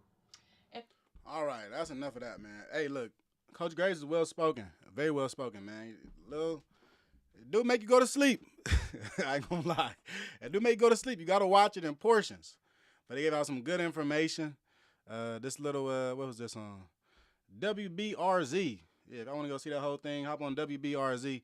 Go check the whole. You know what I mean? It's not a bad interview, especially before the season. A lot, like I was saying last week, a lot of these old school coaches don't like to talk about what's going on during the football season when the football season starts. They like to talk in riddles, metaphors, anything but the real stuff. You feel me? So just for him to be able to talk to us right there, that meant a lot. I'm not gonna front to you. All right, but let's get into what we got going on at Alabama A&M. I seen some little TikTokers even making videos about Alabama A&M. I'm like, ain't no way, dog. But yeah, even the TikTokers is making the stuff about Alabama A&M right now because they had a quarterback battle, actually. And in this quarterback battle, like all quarterback battles, one person lost. But in this case, the loser seems like transferred out. So let's take a look at what we got. Coach Sam Shea came on, hopped on, and talked about it. He's not always the best in front of the mic, but we'll see what he got to say. All right. So here's Coach Sam Shea speaking about Alabama A&M's quarterback situation and how Mekhi Hagens is no longer with the team for academic reasons, but he was my projected starter at Alabama A&M. So let's take a listen to what Coach Shea got to say about this. Well, right now, he's not here. There's really not much I can, say about it. How does that affect the quarterback competition with him not being here? Well, you go back to spring ball, and Quad comes out of spring ball as the starter. Felt like a couple guys behind him did a really good job. Eric Hanley was one of them. Then our quarterback Ashton did a really good job. So we actually feel pretty good about those three guys. And then we've got JD, who's a young guy, and he's developing a lot. All right, so he said like two words, but the main words that were important is that Mekhi Hagens is not with the team right now. He's not here. So the reports are some academic issues. Like Ms. Faye said, he's still on the team. He's not still on the team. He's still there. He's still at Alabama A&M, but he's not playing football right now. A little bit worrisome. Every year we see this out of different players where they may transfer into different programs after they were already a starter, right? And they're trying to make a play so that they can play somewhere that maybe, I don't know. For a lot of these guys, they like scholarship checks. They go FBS, scholarship check and all the thing. NIL deals, that's the thing also. But I think in some places, people they want to be the guy somewhere else, right? Who wants to be the guy at UAPB? It's a tough sell. So Mekhi Hagens leaving UAPB and going down to Alabama A&M didn't seem like a bad idea, but a couple things travel, okay? Your skills travel. Your grades travel. Money travels. But if you don't have some of these things, you're going to be lacking, all right? You're going to be in a tough situation. I feel like for Mekhi Hagans, there's no way you go back to UAPB at this point. But maybe you sit out a year. Maybe that's better for you if your clock doesn't tick. Maybe that works for you. But if you're going to be the backup quarterback, you might as well redshirt a year. I'm going to keep it a buck with you. You might as well redshirt a year. Go ahead, take some time to yourself. Spend some time with your parents on the weekends. You know, get your grades right. But if you're not starting at Alabama A&M, we did not come here to waste a year of eligibility. Because Mekhi Hagans actually, statistically, is one of the best quarterbacks in the SWAC. If you want to keep it a buck. Mekhi Hagans, to me, was one of the top 10 best quarterbacks in HBCU football. He was going to be on my list. I just had to amend the list, took him off, replaced him with Walker Harris. But in a lot of different ways, Mekhi Hagans put himself in a very difficult position by being ineligible. Being real, just being ineligible. You know, you got to be available. If you want to be a player that is the starter, the franchise guy somebody can build around, you got to be available. There's no way as an upperclassman you're transferring, you hop into the transfer portal and your grades are bad. Right? No way. In my opinion, there's no way. You at that point you should be settled. Your third year in college, you understand what's what. You know your professors, know where you stay at, you know what to do in class. It should be nothing. Academics should be the last of our worries. We should be talking about your performance, but we can't even get to that. So here we are.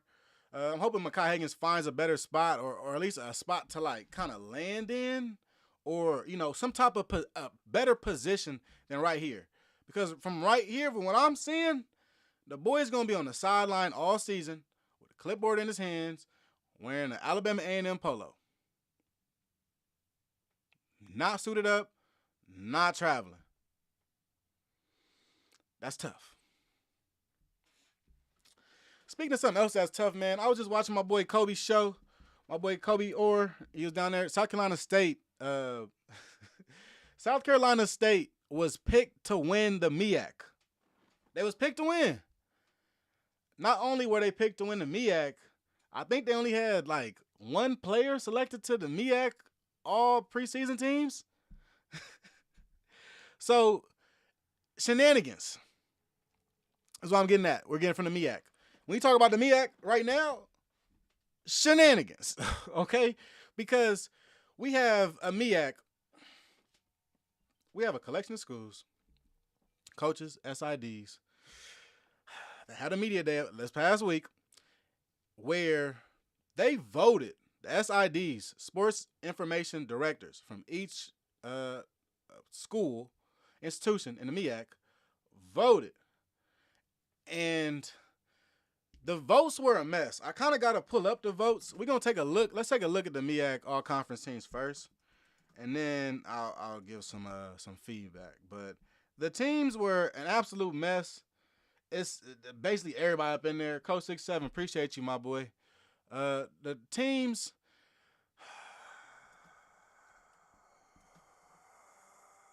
it was a lot going on. So we're going to go to the MEAC page. Let's try to dissect what's going on. So that's last year. What we got?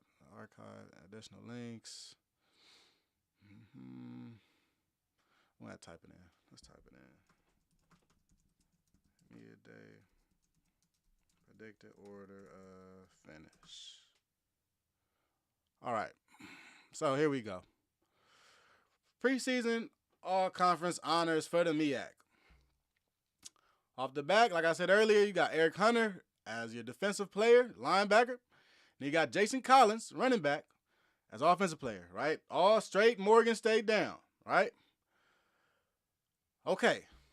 So if your offensive player of the year and your defensive player of the year is from one school, Morgan State, I wonder where Morgan State will be ranked in the grand scheme of things, right? The predicted order of finish. Hold on. Let me move out the way so y'all can take a look at this. Morgan State, which has the best offensive and defensive player in the MEAC, is supposed to go third. Third. If a player from North Carolina Central on offense and on defense was named Player of the Year, I guarantee you the team would be predicted to finish first. I mean, simply put, if Walker Harris and Max Urin were picked to be Offensive and Defensive Player of the Year, I guarantee you Central would be picked to go first. But in this edition of the MEAC, Morgan State is picked to go third.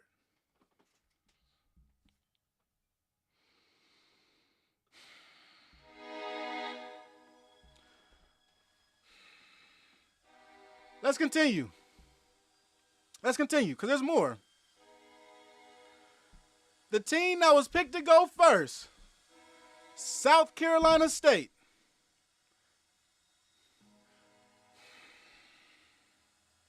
Picked to go first. Number 1. Y'all see them right up there. Hold on. Y'all see them up there. Picked to go number 1. Let's go through the all-conference list right now. Let's see. I wonder how many players from South Carolina State. You're going to see right here, right? Where it says school, it's going to say SCSU. How many South Carolina State players are we going to see on the first or second team? Let's look. Okay, none on the first offense. Okay, none on the first defense. Okay, we got 1 on the first or second team offense, Roger Smith. Shout out to the boy. And we got 1 on the D-line. Shout out to Josh Barker. So you mean to tell me that this team is going to win the MEAC with 2 all-conference players?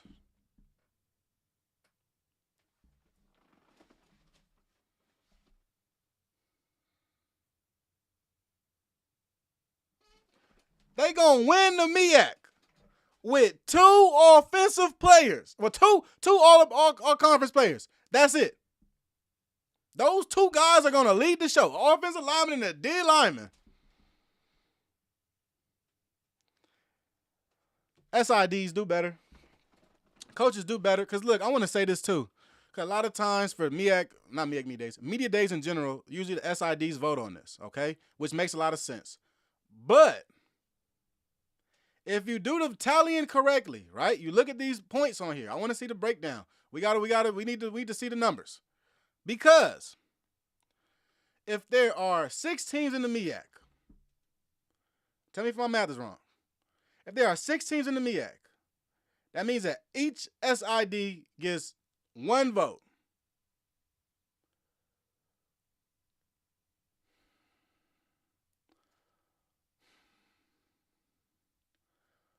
Morgan State receives 0 first place votes, but they have a Player of the Year on offense and defense. North Carolina Central received 4, which makes a ton of sense. Howard received 1 first place vote. Who is voting? Hold on, where my webcam at? Who is voting for Howard to win the MEAC? Anybody. Can anybody in the chat name Howard's starting quarterback? What are we doing, SIDs? SIDs. What are we doing? Somebody even picked Norfolk State to win the damn MEAC. What are we doing? Are we being serious right now? Like, at all?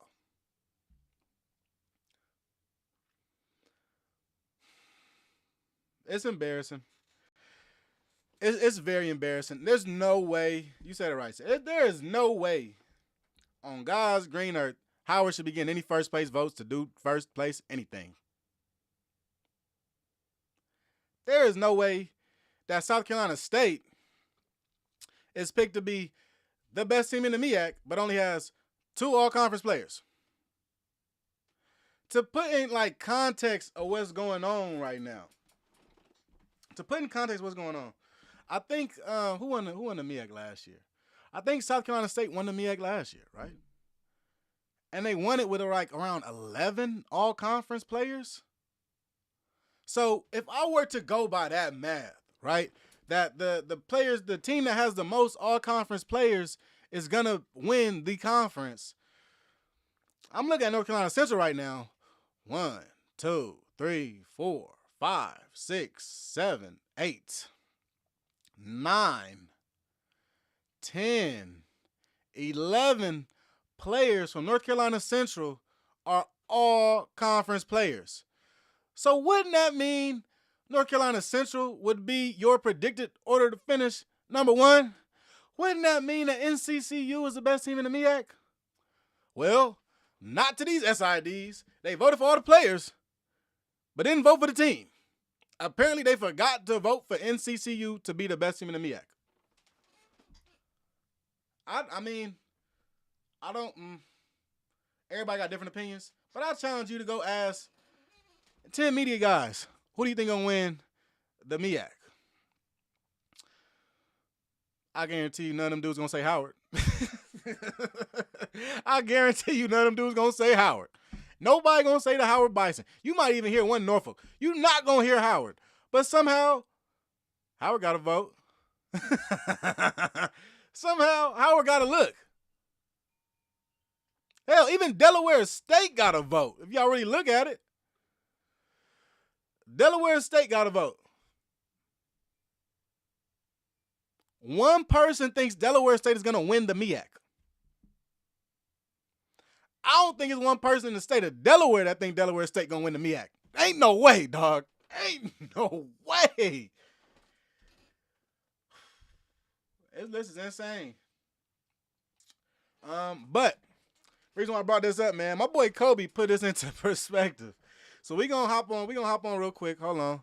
Let me find the boy. The boy Kobe and Truck, man. Kobe and Tuck, my bad. Tuck. They talked about it a little bit on the Blitz City podcast, on the Bulldog Report. We gonna take a quick listen to what the boys had to say, because I mean they really put it into perspective. If you want to talk about, like, you know, why the MEAC or why they voted this way, and not only why they voted this way, what context do they have to go with on voting this way, right? Like, are we following the transfer portal like that closely to where we understand exactly what's going on? Like, is our finger on the pulse as SIDs? And I'm gonna cut the chase out. The answer is no. But I want y'all to take a look at this, man. My boy Kobe was killing it. Take a listen for me. We're gonna listen and react and see what's going on, man. They was talking about MEAC Media Day. Let's get a bar. If y'all got any problems listening or hearing something, let me know. I'm gonna worry about that, okay? But here we go, man. This is my boy Kobe letting it all out.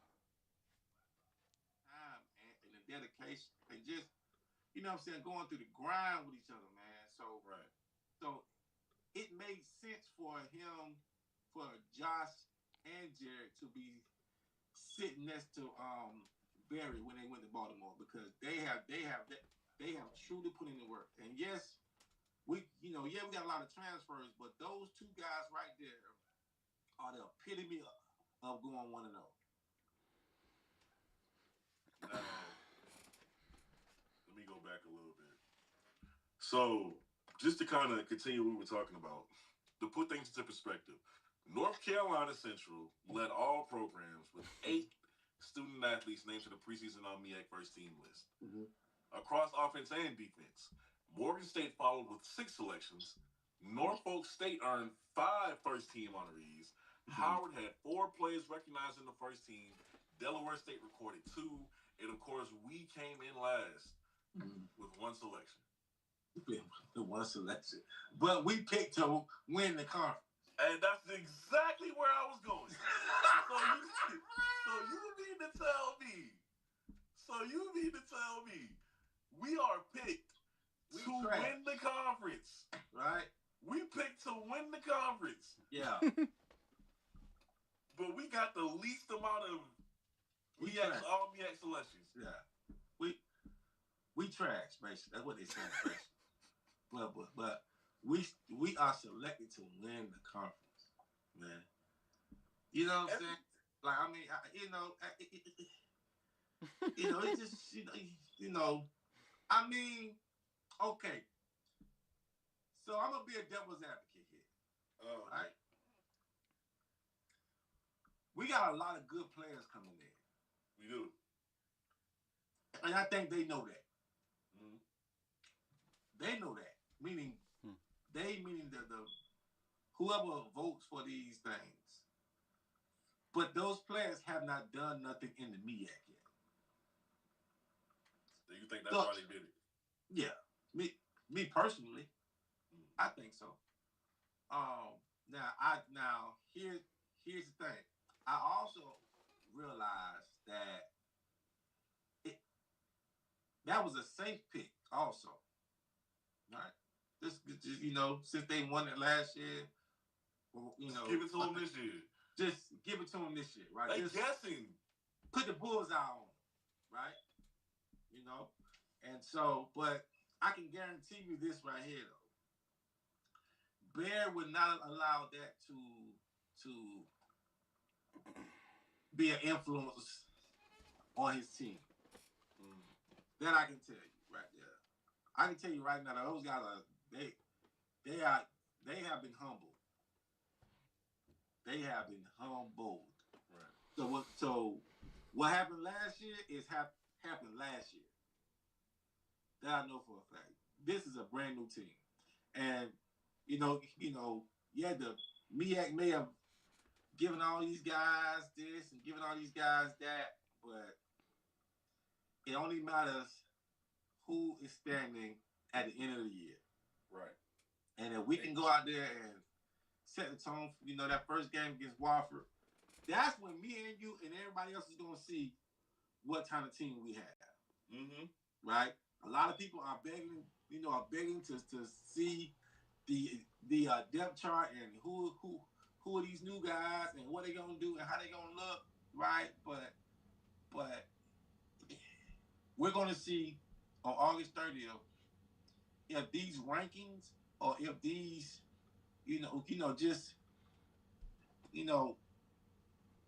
how true these rankings really are, basically. And you know what?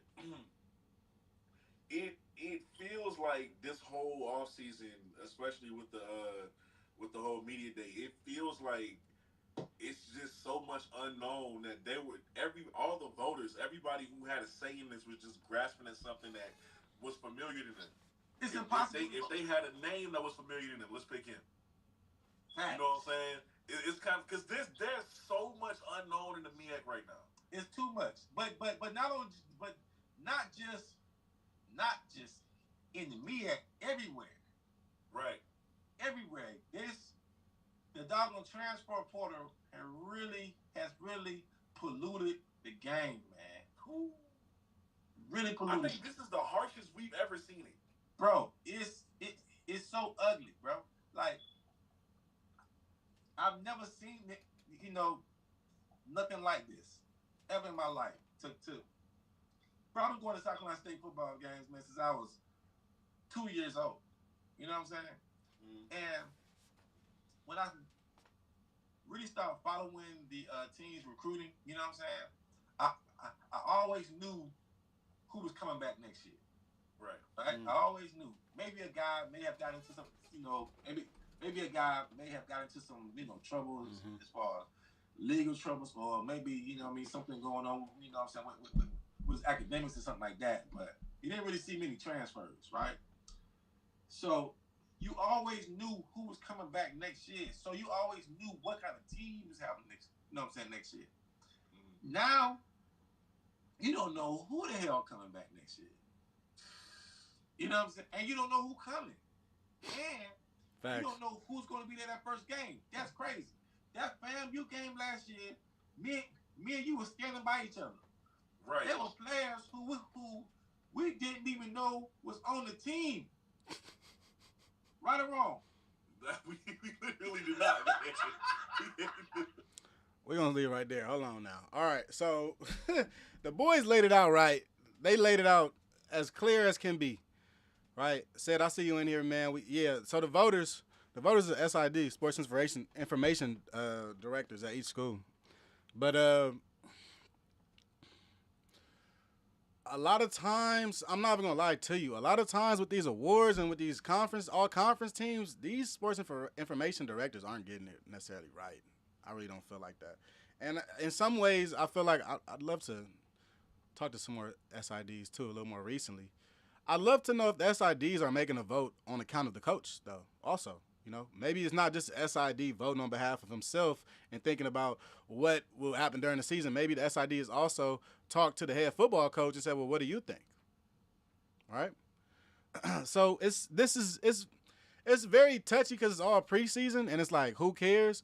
But also, these preseason lists should make sense. And MEAC preseason lists have made sense in the past. So for this year to come out, you making the I don't even know. I don't know how Jason Collins won Offensive Player of the Year for Morgan. I truly do not understand it. Maybe the pick was so tight and it was only 2 picks. He got 2 votes and somebody else got 1 vote and everybody else got 2 votes or something. It had to be extremely tight, but there was no build up to these guys winning this Offensive Player, Defensive Player of the Year.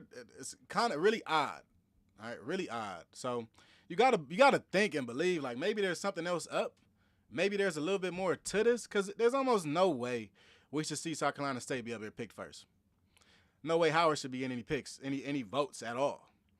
There is, in a lot of ways, you really got to think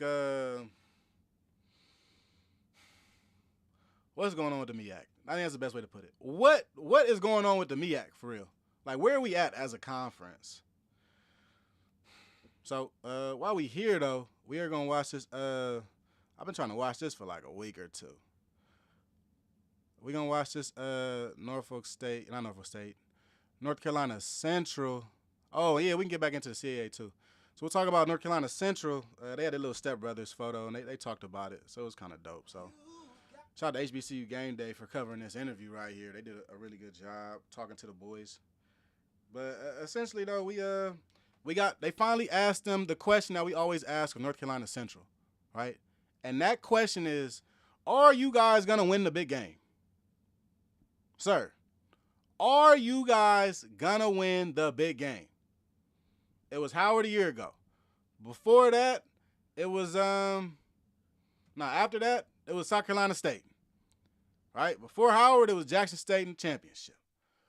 When are y'all going to take that next step?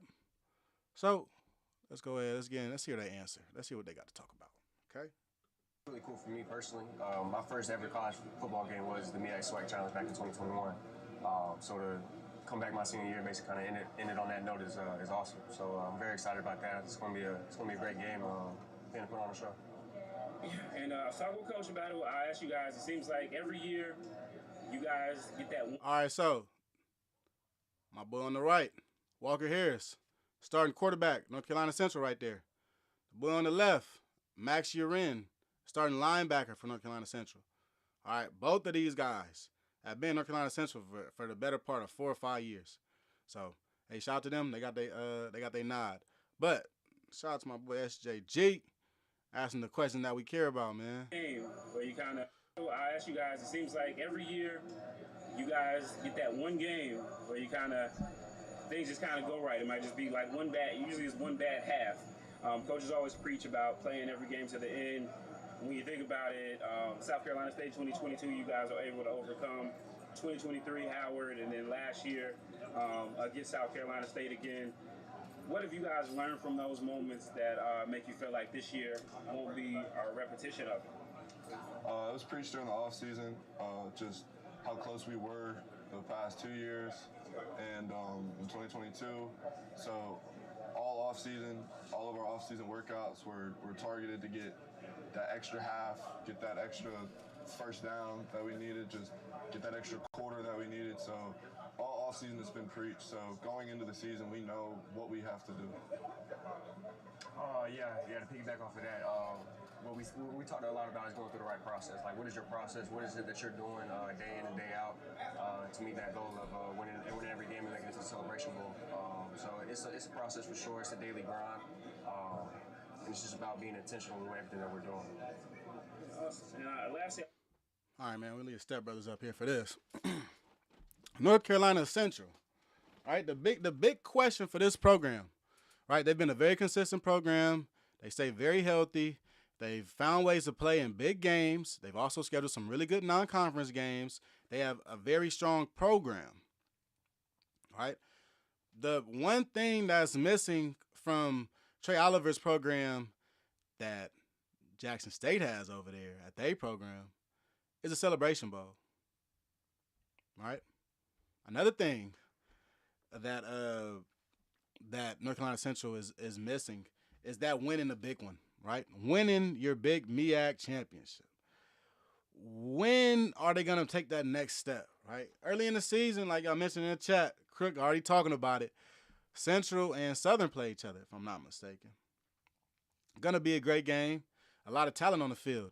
But when you look at North Carolina Central, there aren't many things that I think can take them over the hump.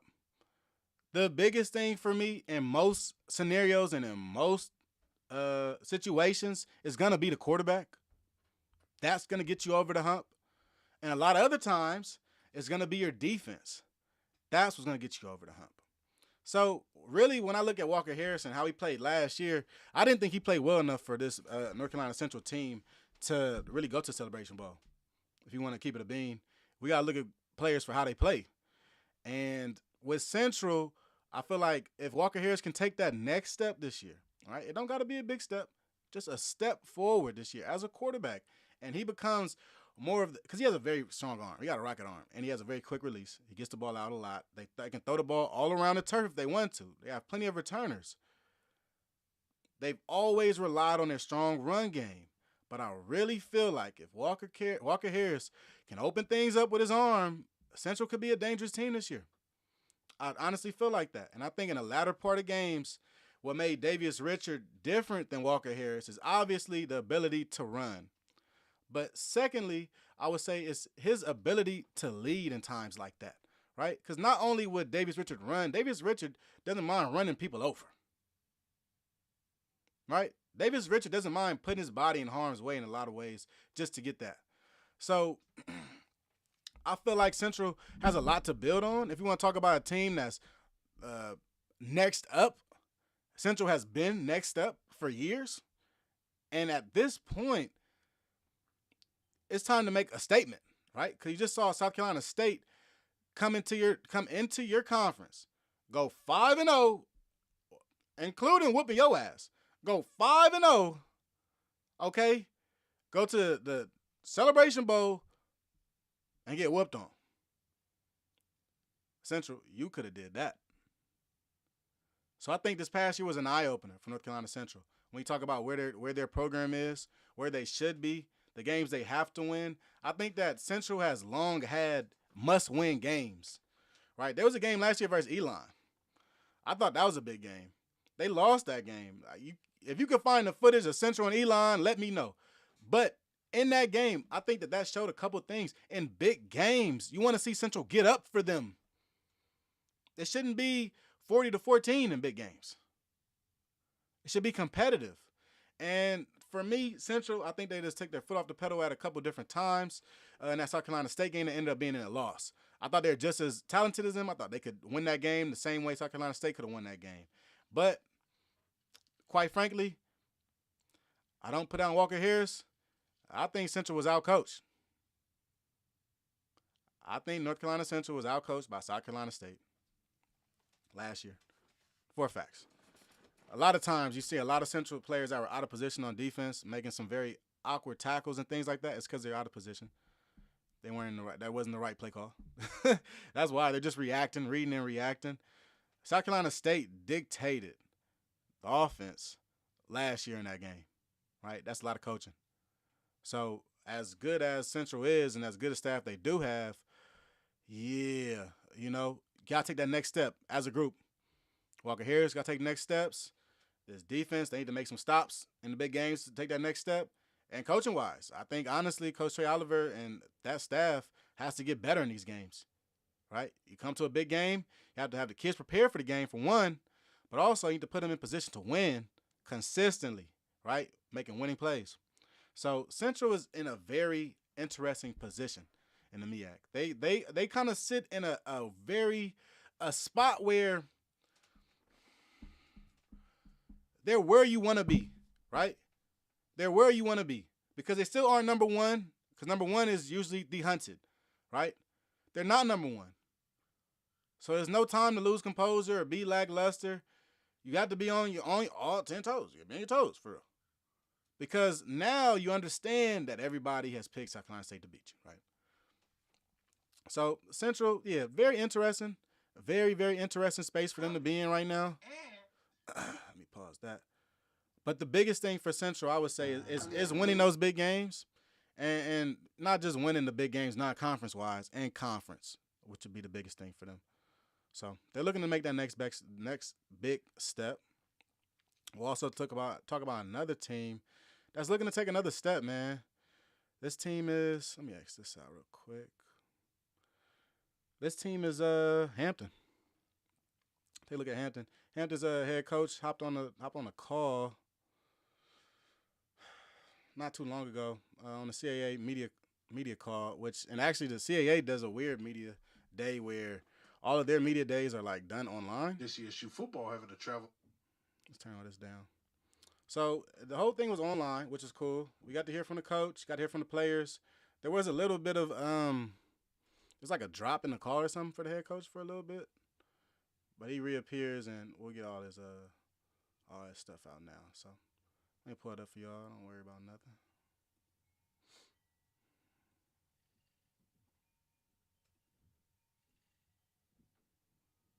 All right, this is A&T, and we want to show Hampton. All right, so here's Hampton.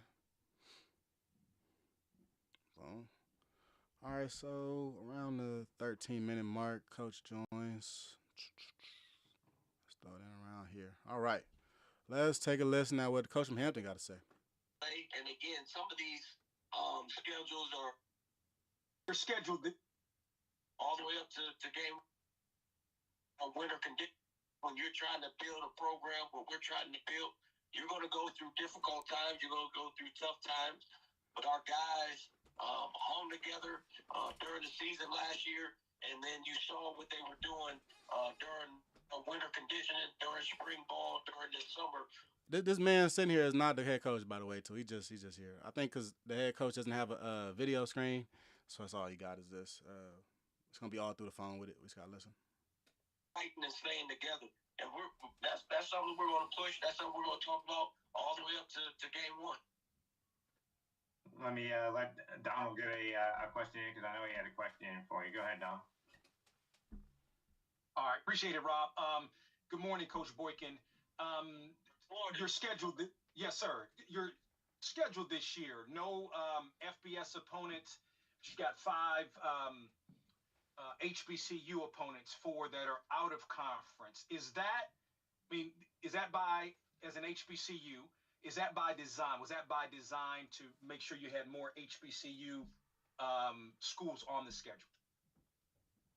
No, it just happened to be that way. And again, some of these schedules are 3 and 4 years, in advance.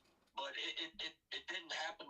It wasn't that way on purpose. It just happened to be that way. Next year we do Maryland next. So it wasn't by design that way for this season, which is fine for us. But no, we that wasn't designed. All right, thank you. And then I'll let Trevin get in one, and before we go, go ahead, Trevin. I guess first, I'm just curious. What are your goals and expectations for this season? Is there like maybe a benchmark in maybe the back of your mind that you're thinking, if we reach this point or this benchmark, that I could build this season as a success? That's a good question. I mean, of course, you want to go and win every game. I mean, I would be saying, not telling the truth if every coach didn't sit up here and say, yeah, we want to win them all. That's the mindset that you go in is, hey, we want to win every game. So again, there's no number in my mind. I don't want to set a certain number. I just want us to go out there, execute what we're supposed to execute, and like we say, you just got to be 1-0 on Saturdays, and that's all we're trying to do. On 1-0 on Saturday, I'm only concerned about one game right now, and that's our first game. And all we're going to prepare to do is be 1-0 on Saturday. If you do that, again, and I know it sounds like a cliche, but that's all your goal is, to be 1-0 on Saturday. If you're 1-0 on Saturday, then you'll reach the goals that you. I'm not gonna lie. This sounds like somebody we done seen before, y'all. Hey, the boy stole the whole playbook. He said we just gotta be 1-0, baby. I get it. I feel it. It's kind of tough. Hampton's new head coach needs, like, I don't know if he had a full introductory press conference. I don't think I've ever seen it. But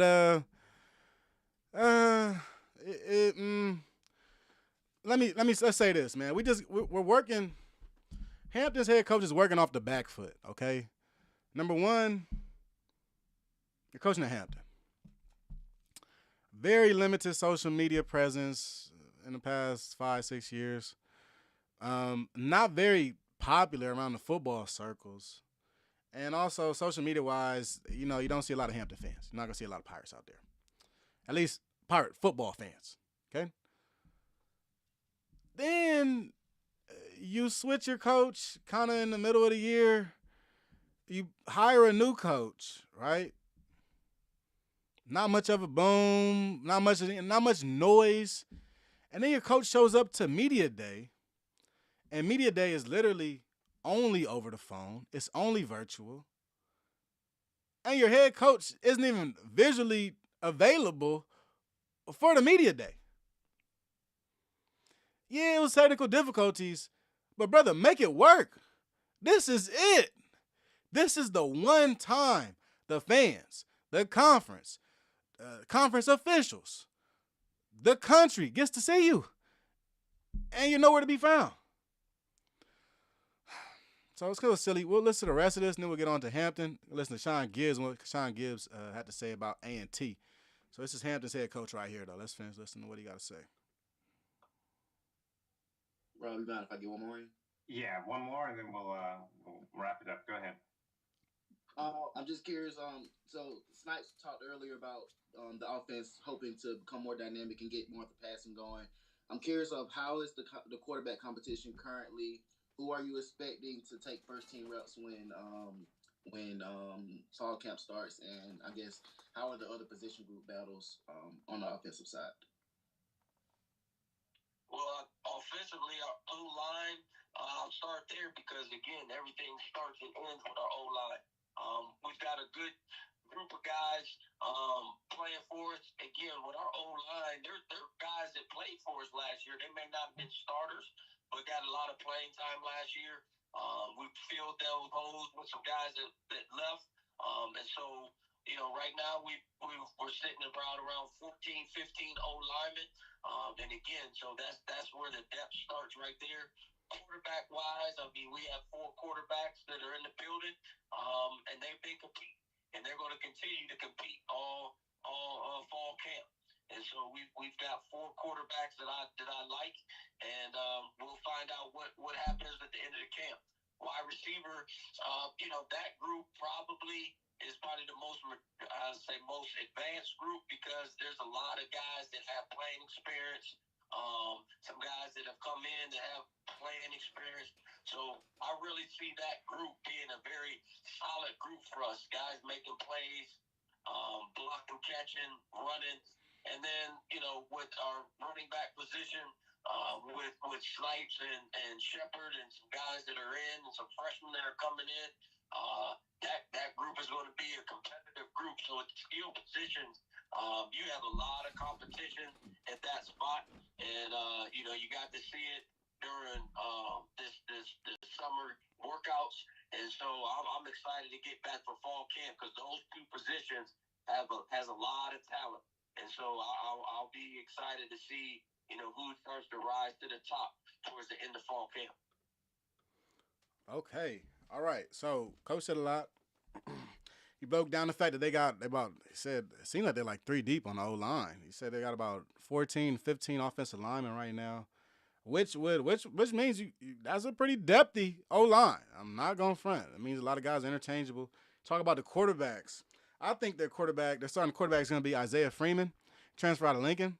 But he said there's 4 guys competing, so kind of expected it too. You know, you lose Chris Zellis, and you lose Malcolm Mays, 2 starting quarterbacks at Hampton past couple years. So now you're in a position now to change over to a new guy.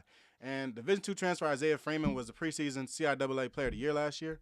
Before that, I think he finished the year as CIAA Player of the Year in 2023. So a lot of talent. He's already from the area, so you got to expect his transition to be smooth. I think Hampton's going to have something. They're going to be some problems. I'm not going to lie. From year to year, Hampton's offensive line always looks the part. But really, to me, they've always been this hard-hitting run-the-ball team. And with Isaiah Freeman, you could throw the ball over the pitch if you want to. So in a couple different ways, I think that Hampton's going to be a good team. Are they going to be improved? I'm not sure, right? They won 5 games last year. They lost 7. I'm not sure if they're winning more than 5 games this year. Because of those 5 games, I think they won 3 non-conference games, 2 conference games. Right? It doesn't look as good as it sounds. They were almost 500, but not through way of conference wins whatsoever. It was the gap was much bigger in I think the conference wins, the gap was 2-7.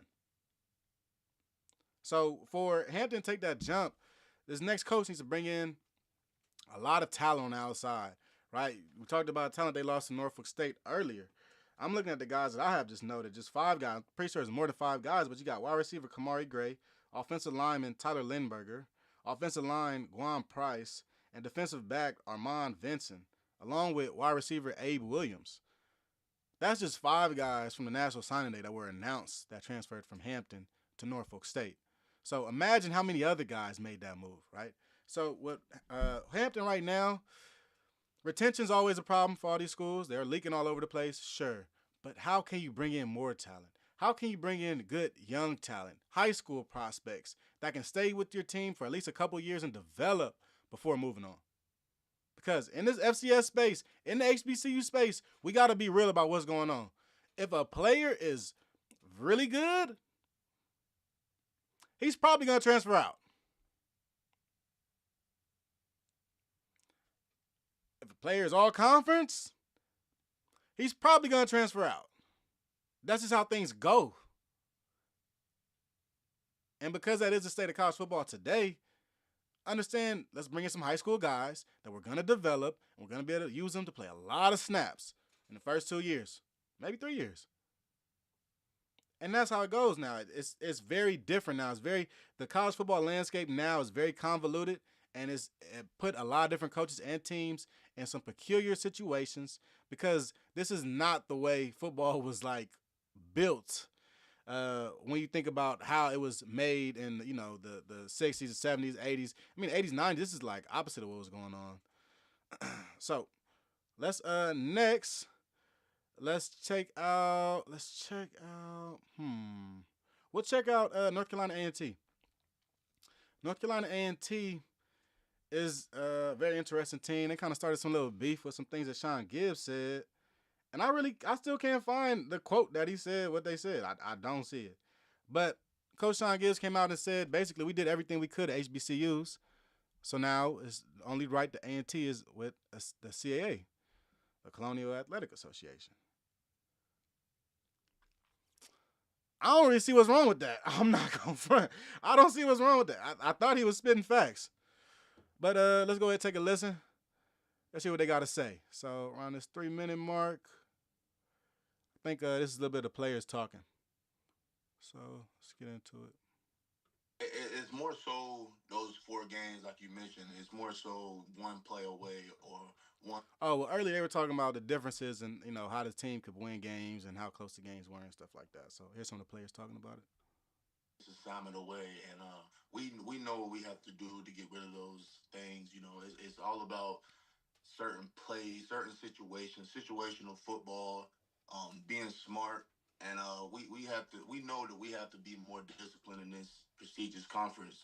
We understand that, all these teams are disciplined. Wait, hold on a second. My bad. Hold on. That's Hampton still. We want to see A&T. Sorry about that, y'all.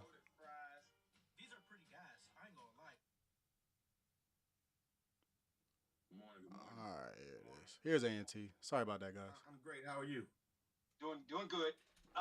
What can you speak to how much maybe it's helped you in your whatever 7 months on the job or whatever, that you already had the previous experience and the success as an assistant coach at A&T, and how that's helped you, sort of to this point?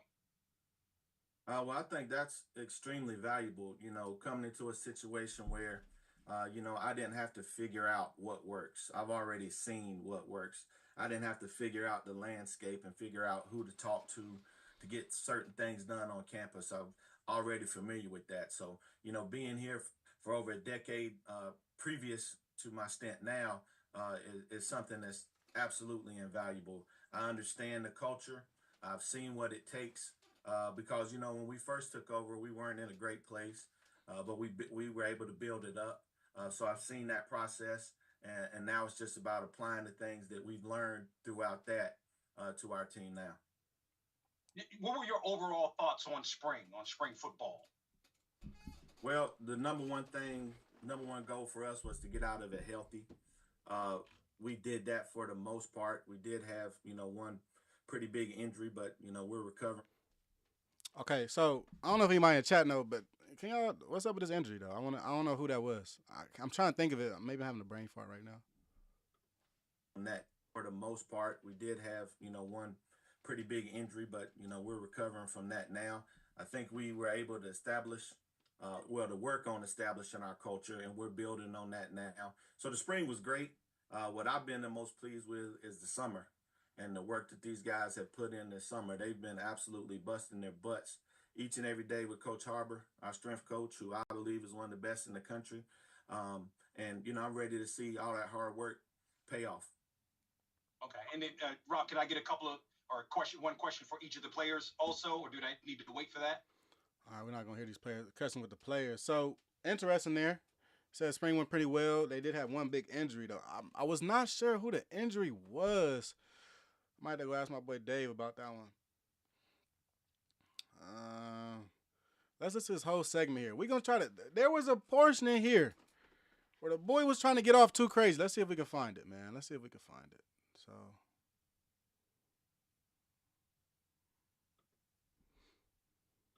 like an HBCU football game, with the food, with the bands, with the play, with the environment. I personally, just being an African American journalist, I always thought it was crucial to have HBCU school in another conference other than the HBCU conferences. Found it. Because it highlights the schools and get further acceptance where most kids might not see them. Right. How much does it help to gain exposure being in the CAA football conference? How beneficial is it? Oh, it's extremely beneficial. It gives us another stage. Of course, we'll always be a HBCU. The H stands for historically. So we'll always be that. And we were able to dominate when we were specifically, playing HBCU football, winning 4 Celebration Bowls. Nobody else has won 2 as of yet.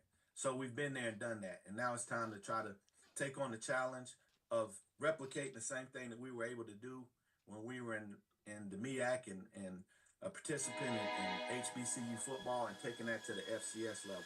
And we understand that.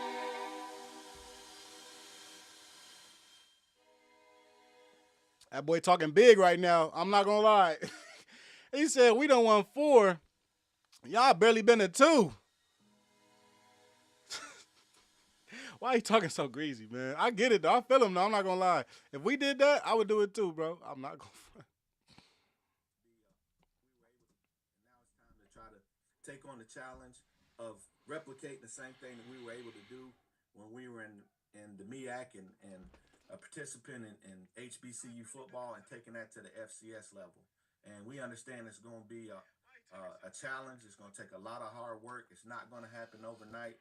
But that's what we're excited about, because now we have the opportunity to do something that's never really been done. I think FAM won the first FCS national championship in 1978 or somewhere around there. And, at that time, it was only 4 teams in the playoffs. So in the modern day, no HBCU has been able to achieve anything.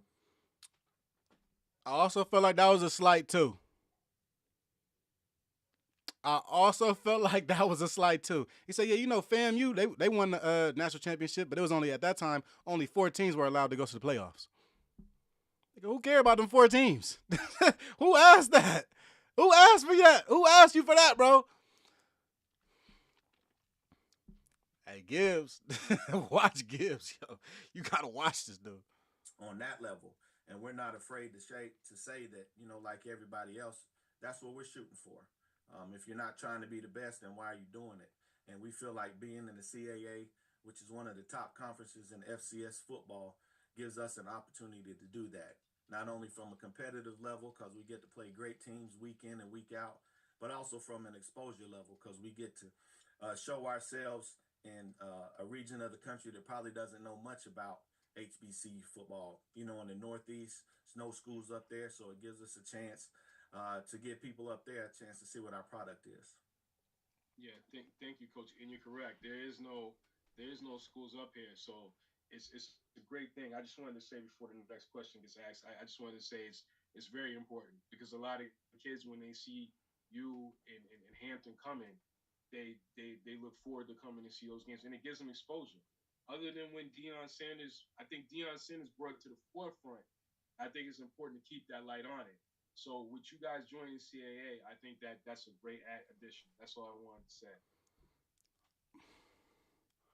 I'm not going to front to you, y'all. I don't think nobody that follow Deion know North Carolina A&T is in the CAA. I'm not going to front.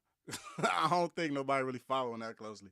They're like, oh, yeah, man, I'm so glad A&T is in the Colonial Athletic Association. I don't think nobody's saying that. I'm not going to front, man. What y'all saying in here, though, man? If Hampton starts that D2 QB that played at Lincoln last year, they're in major trouble on the 31st. Valley beat Lincoln 2 years. Well, Lincoln ain't a really good program either. I'll tell you that, said. Paris says, but he still can't beat the HBCUs now. Like, hey, keep it a buck. Keep it a buck. If we want to talk about Gibbs and what he did at Fort Valley State, we talk about underwhelming. About 7-8 wins a year, never made it to the conference championship. Never made it to the conference championship. Great teams, extremely talented. Y'all gonna see a player named Malik Harper that went down to South Carolina State. He was I think his name Malik Harper. He was an edge defender for Fort Valley. Great player. He gonna do numbers in the MEAC. But Gibbs didn't make too much noise in the SIAC. So I don't know. He's popping it. He got like a little backing behind him. So now he like popping it extra harder. Like extra tough now. My boy Blue. He's technically not wrong, which is why everybody was upset, but couldn't really respond with anything of substance. I'm saying, it's hard when you're talking about facts, right? And I hopped in there. I don't know why I jumped in there. I was talking about how A&T made the swag mad, but if you look at A&T, they was putting hands on Alcorn. 50 burger. Hello. Like catch up type. They was putting hands on people. So I get them. But, it's also coming up on 10 years on some of them Celebration Bowls. So that's something to talk about for real. So it's in a lot of ways, I feel like what Coach Gibbs is doing is motivating the A&T fan base again. Because what Coach Vincent Brown did, I don't know what he was talking about. The boy, every time he comes to the interview, he comes to every interview, it's a great day to be an Aggie. And it's like, bro, we are 1-28 right now. So what Gibbs is doing to me is actually rallying this fan base. So it feels like if I was an A&T fan, I would feel good about popping my stuff like that. Like, yeah, like you forgot, like it's a reason why we not here no more type. And then, on the flip side, the folks want to say that they can't beat the HBCUs. And that's the funny part because they barely beat Winston-Salem last year. You king of the HBCUs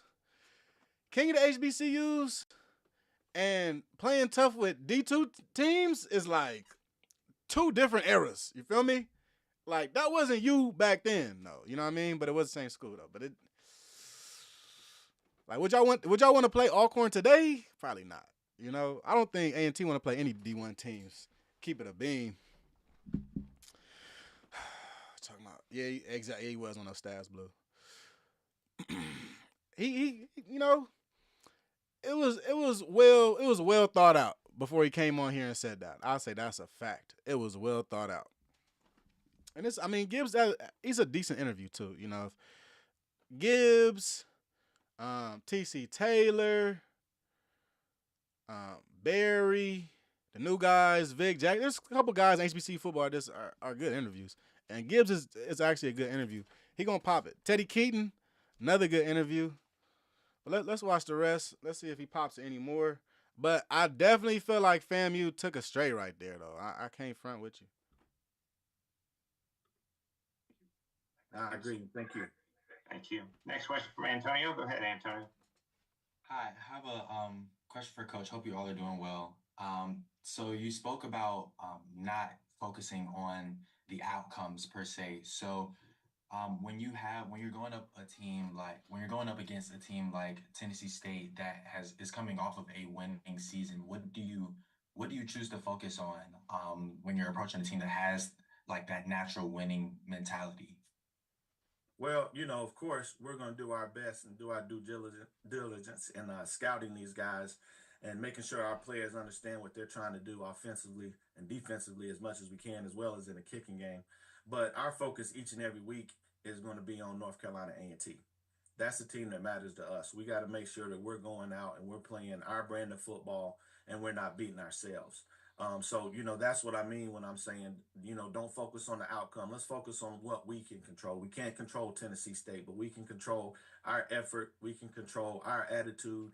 We can control our preparation. So those are the things that we're going to focus on each and every week. And our standard is high, and we're going to go out and we're going to do our best, and we're going to expect to win every game. If you don't expect to win, you're fooling yourself. So those are our expectations, but we understand that in order for us to get there, we really got to focus on North Carolina A&T and being the best version of ourselves each and every day and each and every week, each and every Saturday. Not really buying that. North Carolina A&T ain't got much to look at. But I would say A&T, though, if you're trying to figure out, okay, what type of team is A&T going to be, I'm going to tell you right now, Gibbs is big on running backs. I think he was a running back coach at A&T when he was there the first time. And even at Fort Valley State, he's big on running backs. You know, you got Emmanuel Wilson that's literally on the Green Bay Packers right now at running back. I think he's behind A.J. Dillon. He was like a 2-year guy for them. Last year they had Brandon Marshall. He was a bounce back from Mercer. Was a starting running back for Fort Valley. He ran well with Kelvin Durham back there. But essentially, his run game is very strong. He's also a very good recruiter.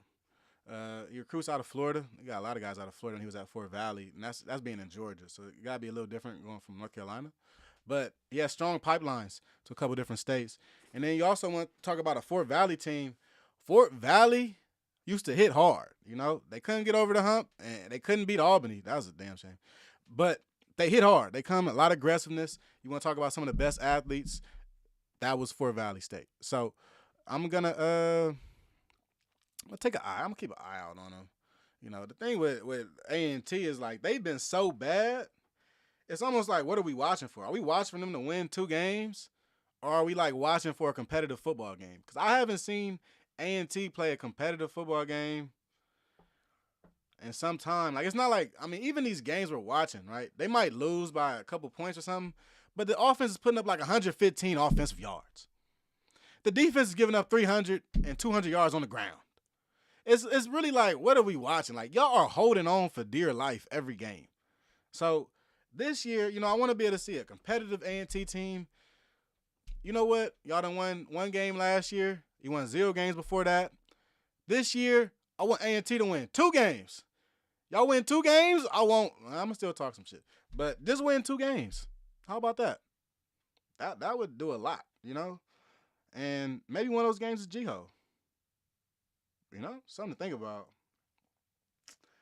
There was something else I wanted to talk to also. We've been here for a little bit, y'all. We've been here for 2 hours. Hello. I was thinking about doing a 3-banger today, but I don't know if we should do it. It depends. I got some interviews we could look at. But I do want to check out this Dr. McClelland interview at the Swag Media Day, man. He was breaking down some interesting stuff with this house settlement. I feel like this house settlement isn't figured out, and it's gonna be a minute for them to figure it out. But as we are like, pulling away the strings and stuff, this is definitely a good way to figure out at least what the hell is going on. So let's get down to the media day. That's the MEAC. My boy. Give me 1 second. Don't worry about nothing, y'all. All right, here's Dr. McClelland. So this is on BCSN Game Time. Shout out to them dudes, man. They do it up, man. Shout out to Brian. Shout out to AD Drew. Shout out to Dr. Cavill. The whole squad, man. They do a very good job. And this was a very good interview. Give us some insight on that SWAC settlement. And really what is it? Right? What does it mean, the house settlement for the SWAC? What does it mean for the SWAC? It's very, very difficult to figure out all this stuff, but he gives a decent answer to what's going on. So let's take a look. Hold on now. On a volume map, player. There we go. Then everybody else needs to get on board, and that's what the NCAA president was inferring when he said what he said. Wow. So I'm glad you said that and framed that, because my question was going to lead to, we understand even within the SWAC, the athletic budgets, it's a wide disparity in our conference and even among HBCUs and FCS. So if you could just kind of maybe give it a background on opting in for everybody looks like what? Because everybody's revenues are different. Everybody's expenditures are different. Mm-hmm. But for my understanding of the house settlement, everybody is, every school has to pay an equal amount. No, see, there we go. I'm so explain. I'll get out the way and let you kind of explain and break that down for everybody. One of the challenges that I've had as commissioner is try to explain scale. Okay. And I don't think I've done a really good job. People compare us to the SEC. All right, get your notepads out. Right. Well, we're not the SEC. But on scale, we have the same impact with revenue distribution to our schools. And on scale, we're going to have the same impact on name, image, and likeness. So, for example, it's based upon the amount of revenue that you have that you can give. So the max is $20.5 million. Okay, $20 million. But if you look at the SEC, Texas A&M, Texas, and Oklahoma is going to have more money than, let's say, a Vanderbilt or another school. So the same scale is going to apply within the Southwestern Athletic Conference. There are going to be some schools that can give more, and there's going to be some schools that can give less. The key is that we're going to be able to give. If you opt out, you do not have that opportunity to give. Therefore, you're going to be left behind. So a school might only have X amount of dollars, and they might have a minimal impact, but that impact is going to be greater than a school that hasn't opted in and can't give. So when we go out and recruit, we've cut out a lot of the negative recruiting. Well, you don't want to play for SWAC. They're not that competitive. Well, we got a championship game that's third in viewership. We have a national championship game that's fourth of all pre-New Year bowl game, and there's a significant payout. So you get a chance to go on TV. So there's no negative recruiting there. Well, what's the difference between the SWAC and the other 11 FCS conferences? We're giving name, image, and likeness. We're on national television. We started our own television network. We're playing in front of sold-out crowds. We're sending individuals to pros. As a matter of fact, the NFL was here yesterday talking to our student athletes about going to the combine. We're the only FCS conference where NFL was physically here talking to our student athletes. So we are attacking this notion of our players are not getting the opportunity. Okay, let's get the NFL here and explain what needs to go on. This is who the Southwestern Athletic Conference is. But you again have to look at it on scale.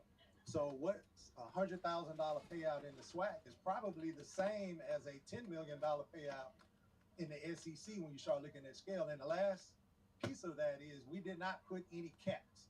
There are some FCS conferences that are putting caps to say, well, we're not going to give any more than this for an individual player or an individual position.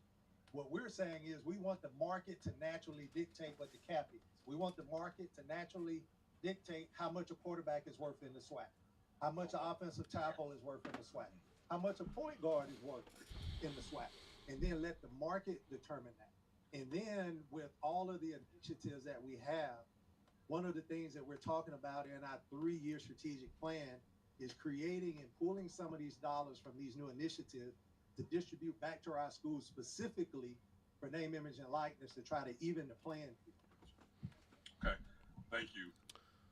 All right. The boy said a lot of fluff words, but a couple words were making sense. I had to take some notes because the boy, he said a lot of stuff that just sound cool, like caps and salary caps and whatever. But what I got from this, okay, essentially what the SWAC is trying to use with the house settlement, right, is they have this skill thing, right? I think they want to have a way to generate money within the conference for NIL. As big or little as it can be. I think they want to just be able to play the game. They don't want to be one of the conferences that lose all their players because they cannot play the game. And essentially that's kind of what has been happening with the SWAC, with HBCUs, with FCS schools in general. Players will leave for NIL or at minimum just a scholarship check. A lot of schools don't even receive a scholarship check at FCS level, if any. Now they're trying to do that more and more. But when you talk about why they left, why would they go FBS? A lot of this stuff has to do with money, right? So if you lower the skill, because I really wish they asked some better follow-up questions to this too, I will say. Because all right, so say $20 million is the cap for SEC. What's the number for the SWAC? Are we going to mention that number? Are we going to bring it up, talk around it? Where we at? Because the thing about the SWAC, football conference for sure, they don't like sharing numbers, stats, none of that type of stuff when it comes to money. All the money, I don't know if it's funny money, but the money is hidden, okay? So if this cap, right, there's supposed to be a cap for SWAC schools, but every cap is a little bit different, right? How this to me seems like, okay, now the SWAC turns into like a pay-to-play club, which has already been anyway for these institutions, right? But the SWAC finds a way to make money and distribute it back to the institutions, which is cool. But with this, that means that every year the teams got to put money into this pot. And kind of what Brian was saying was, how much money do we have to spend in each pot? Because every team cannot afford that amount of money.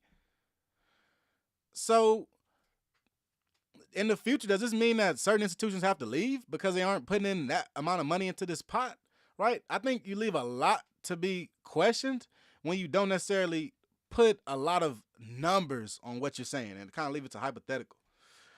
My boy Zach. Also, he said other FCS conferences put a cap on NIL revenue sharing, and that's not true.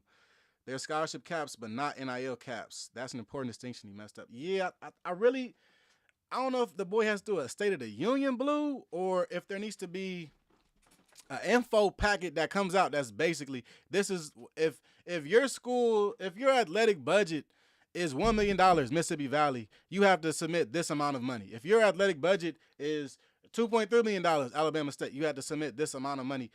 I think that there needs to be made clear, right? If this is something that's going to be put into work very soon, we need to be very clear about what is going on and cut out all the fat. Dr. McClelland said a lot of fluff words just there. Some of the words actually made sense in context, but there's a lot of fluff, right? And a lot of just like terms. We know what exactly is happening because to be honest, this play could keep the SWAC alive, right? Joining the house settlement and everything could keep the SWAC alive for years and years to come. Because you want to think about what's going to happen for a lot of conferences and teams that have not opted into something like this. Well, now these teams are at disadvantage. You're going up against conferences that have built-in ways for players to get money. These players, I wouldn't say they're getting signing bonuses. But, you know what I mean? They getting some chili on arrival. You feel me? And it's because these different schools and conferences now have things that are set up this way. They are moving the money moves the players. And these teams is moving money around, okay? So when I hear about this SWAC settlement, the settlement and what it means for the SWAC in a couple different ways, you got to think this could be used as an advantage for the SWAC against other FCS conferences. But the biggest question is, how would it apply to our institutions, right? How would it apply to these HBCUs, institution by institution? And kind of leads me into my greater point of this whole we had this new SWAC, MEAC, SIAC, CIAA alliance, right? You have this new alliance that was just announced, right, between these major HBCU conferences within NCAA football. But, like, what does that mean? Is everybody on the same accord when it comes to this house settlement? Because I don't think the MEAC opted in, if I'm not mistaken. Let me know in the chat, guys. But it doesn't, like,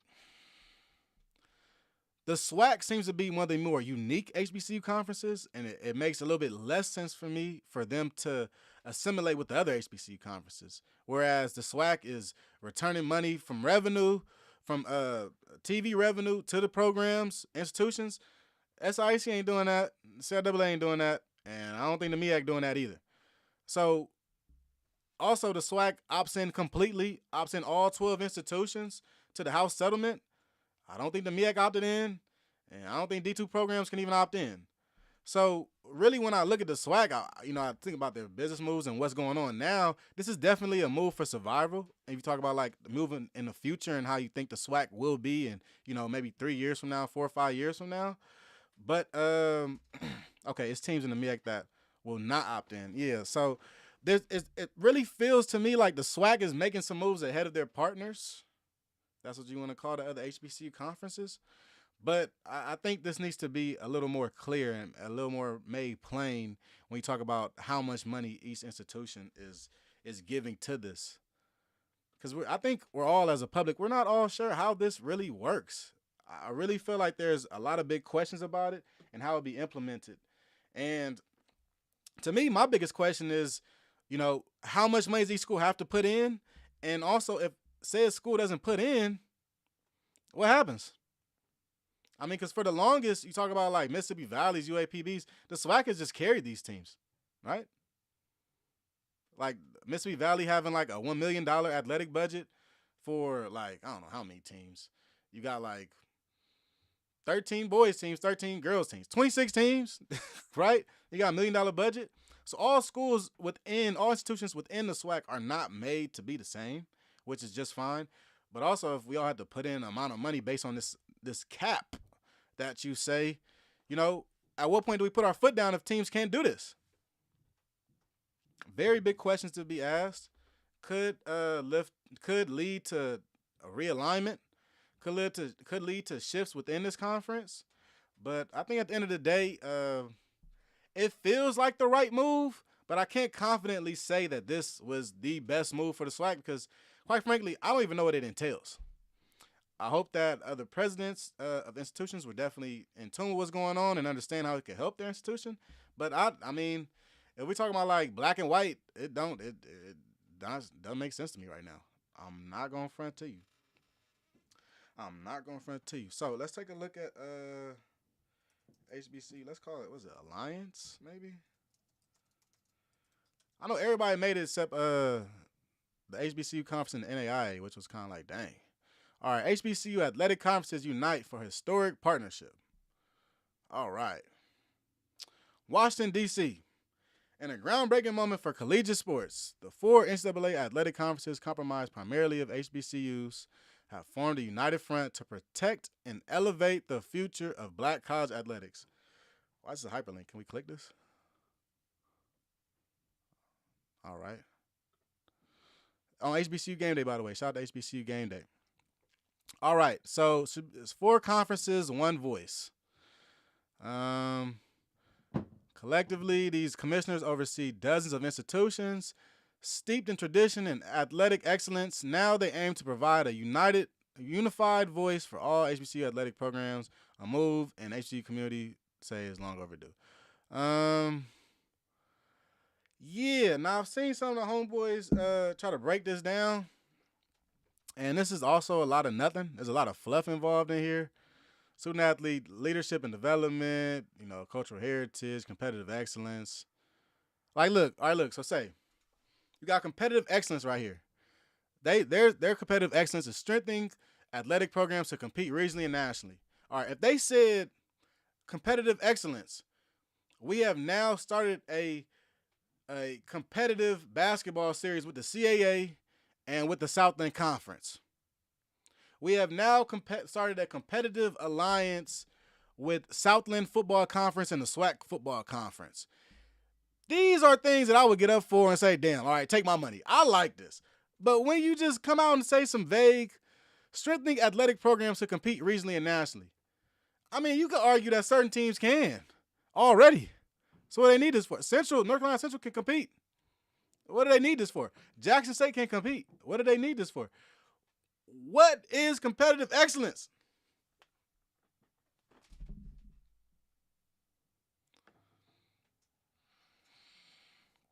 My boy D2 brought up a really good point. Let me see if I can find this tweet. There was another HBCU conference like alliance like 2 years ago, maybe 3 years ago.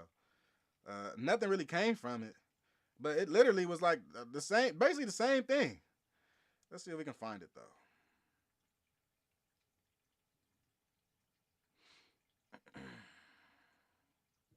Give me 1 second. Don't worry about nothing.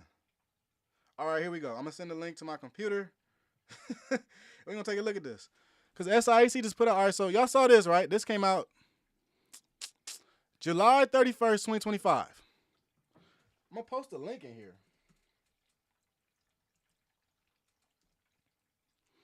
SIAC posted this. This is December 28th. Look at the date. 2022. The 4 power HBCU conferences. Collective work and responsibility continues. The commissioners representing the 4 NCAA historically black athletic conferences, skipping down, have agreed to partner.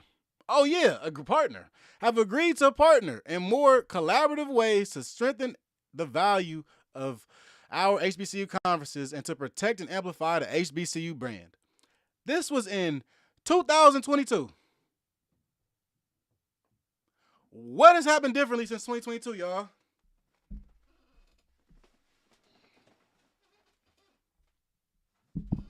Has anything happened different?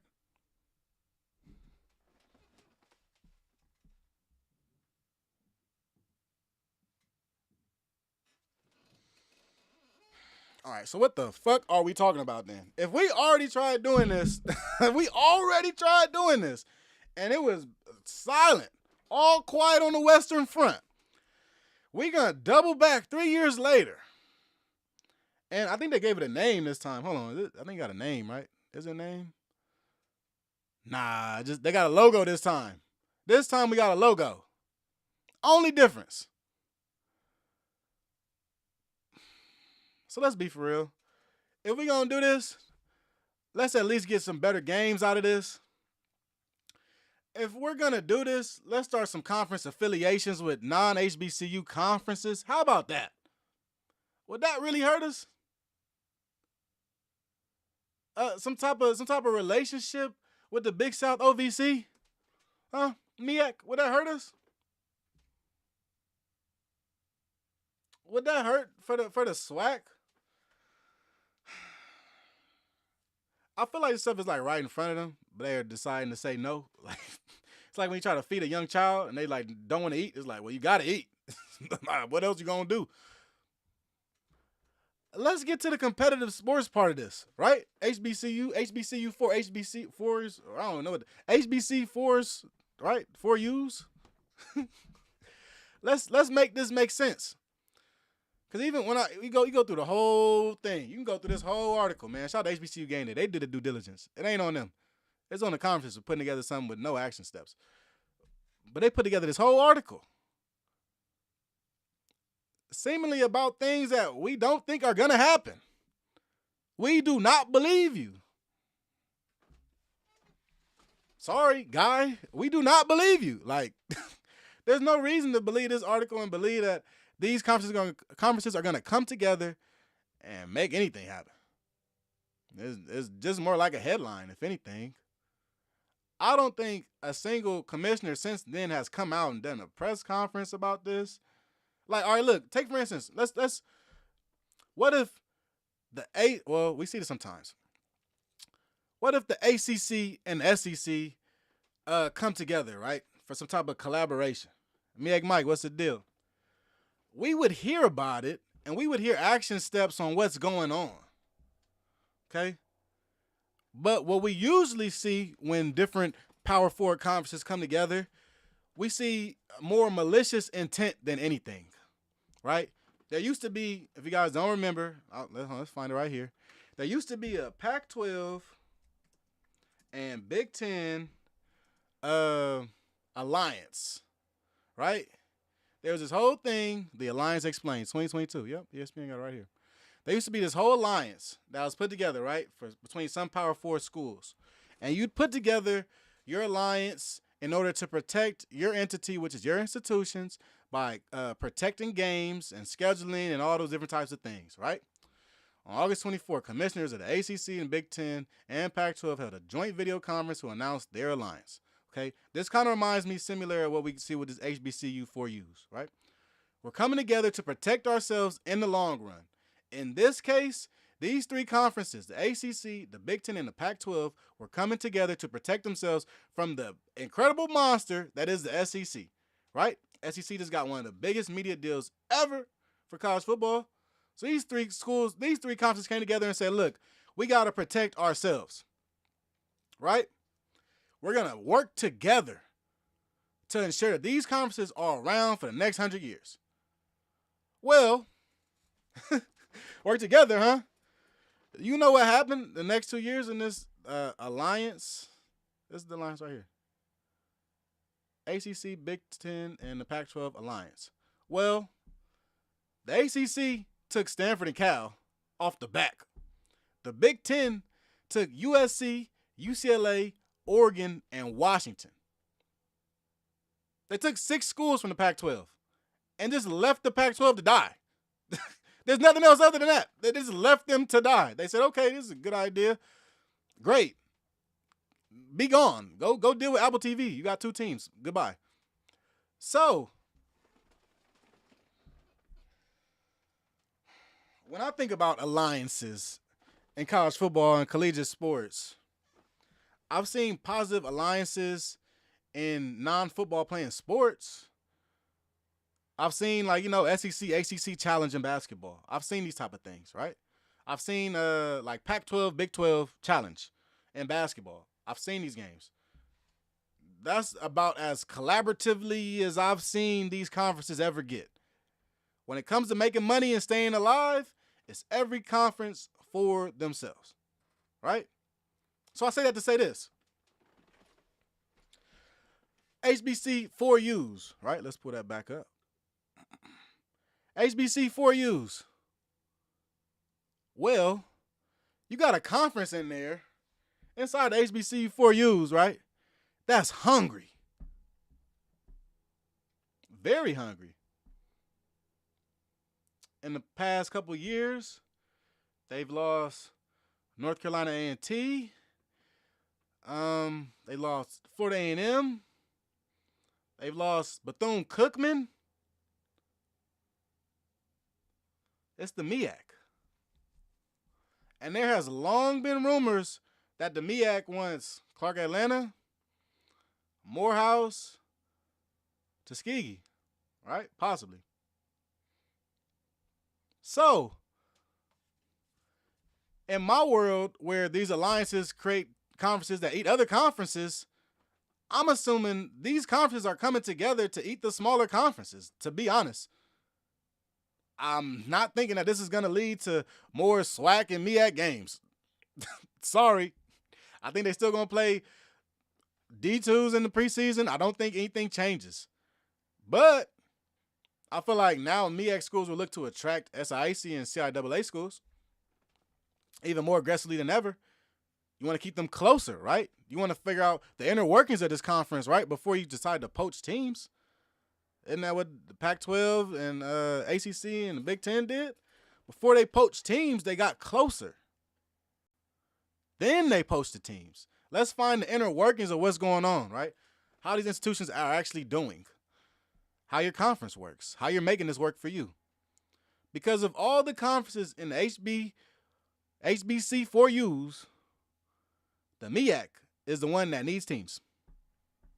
They only got 6 teams, and I'm not sure when the clock started for them, but you need a certain amount of teams to stay as like an accredited conference, right? You need more than 7 teams. If y'all can help me out there, I'm kind of drawing I can't remember.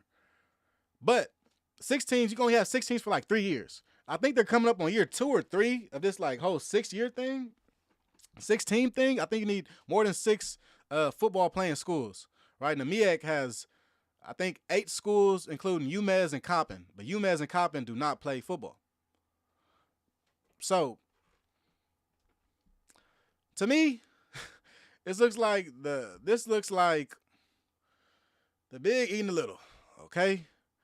To me, HBC4Us is a ploy to bring in smaller schools to your conference. That's all I see this as.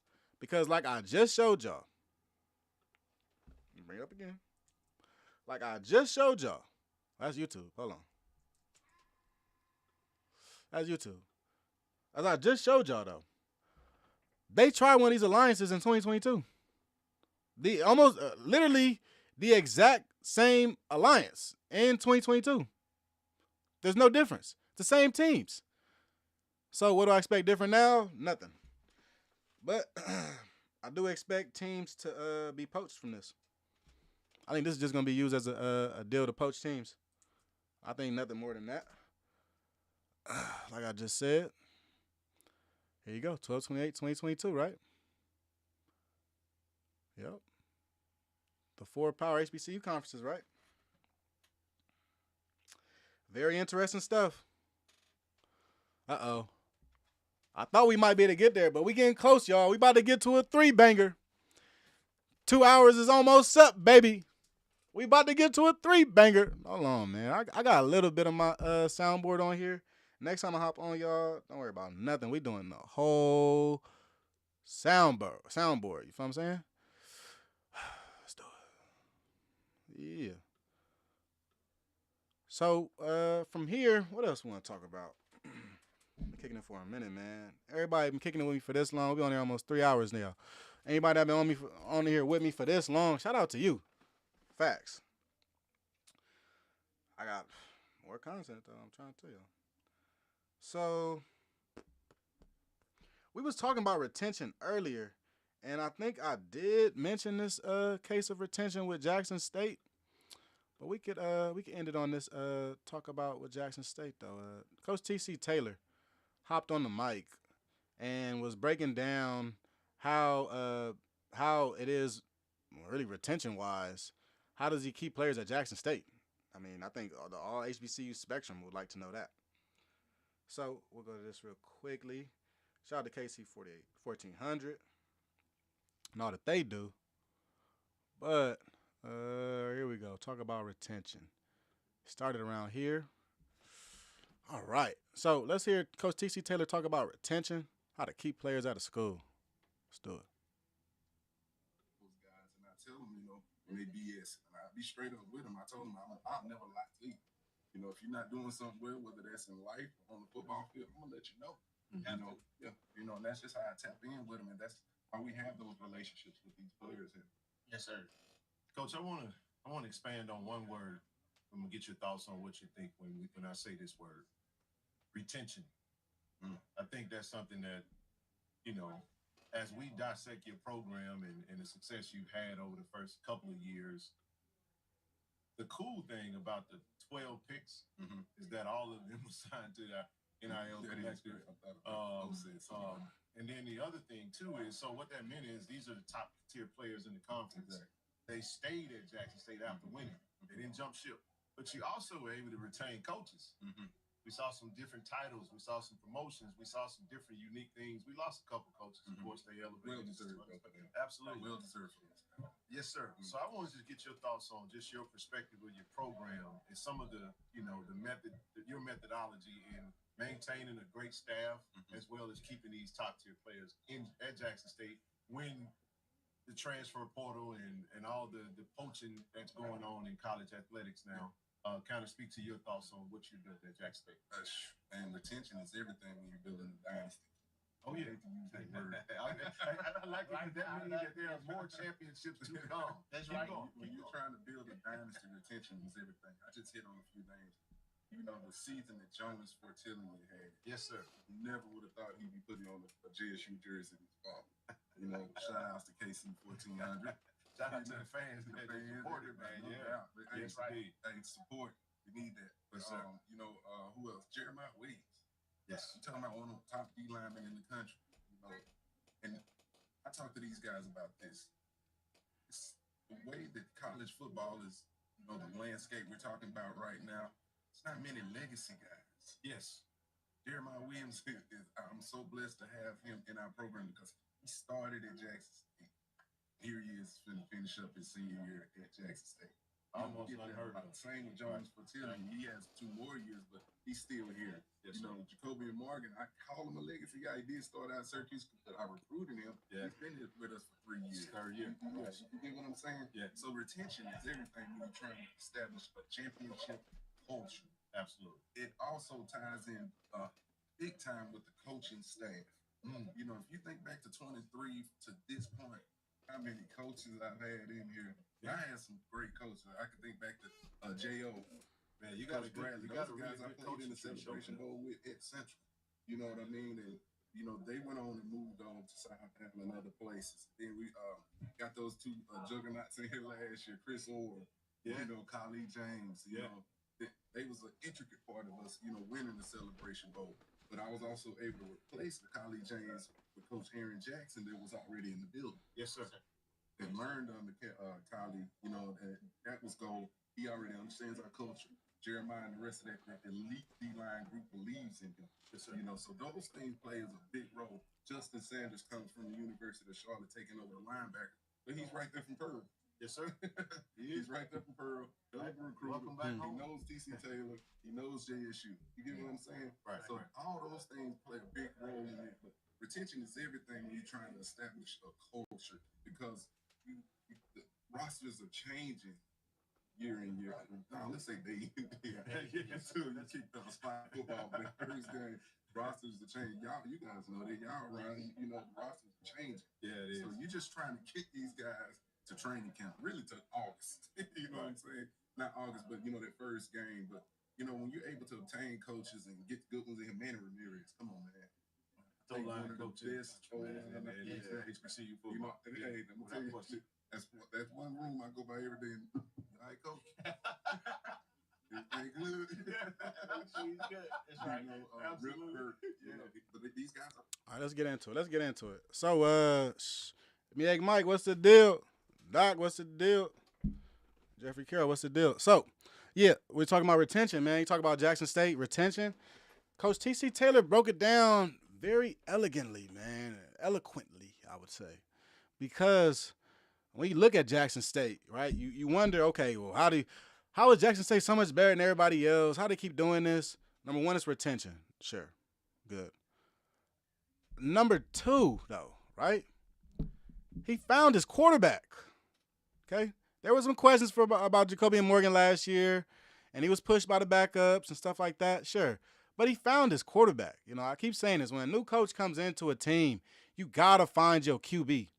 But second, though, it seems that a lot of the players he's recruiting are from the area.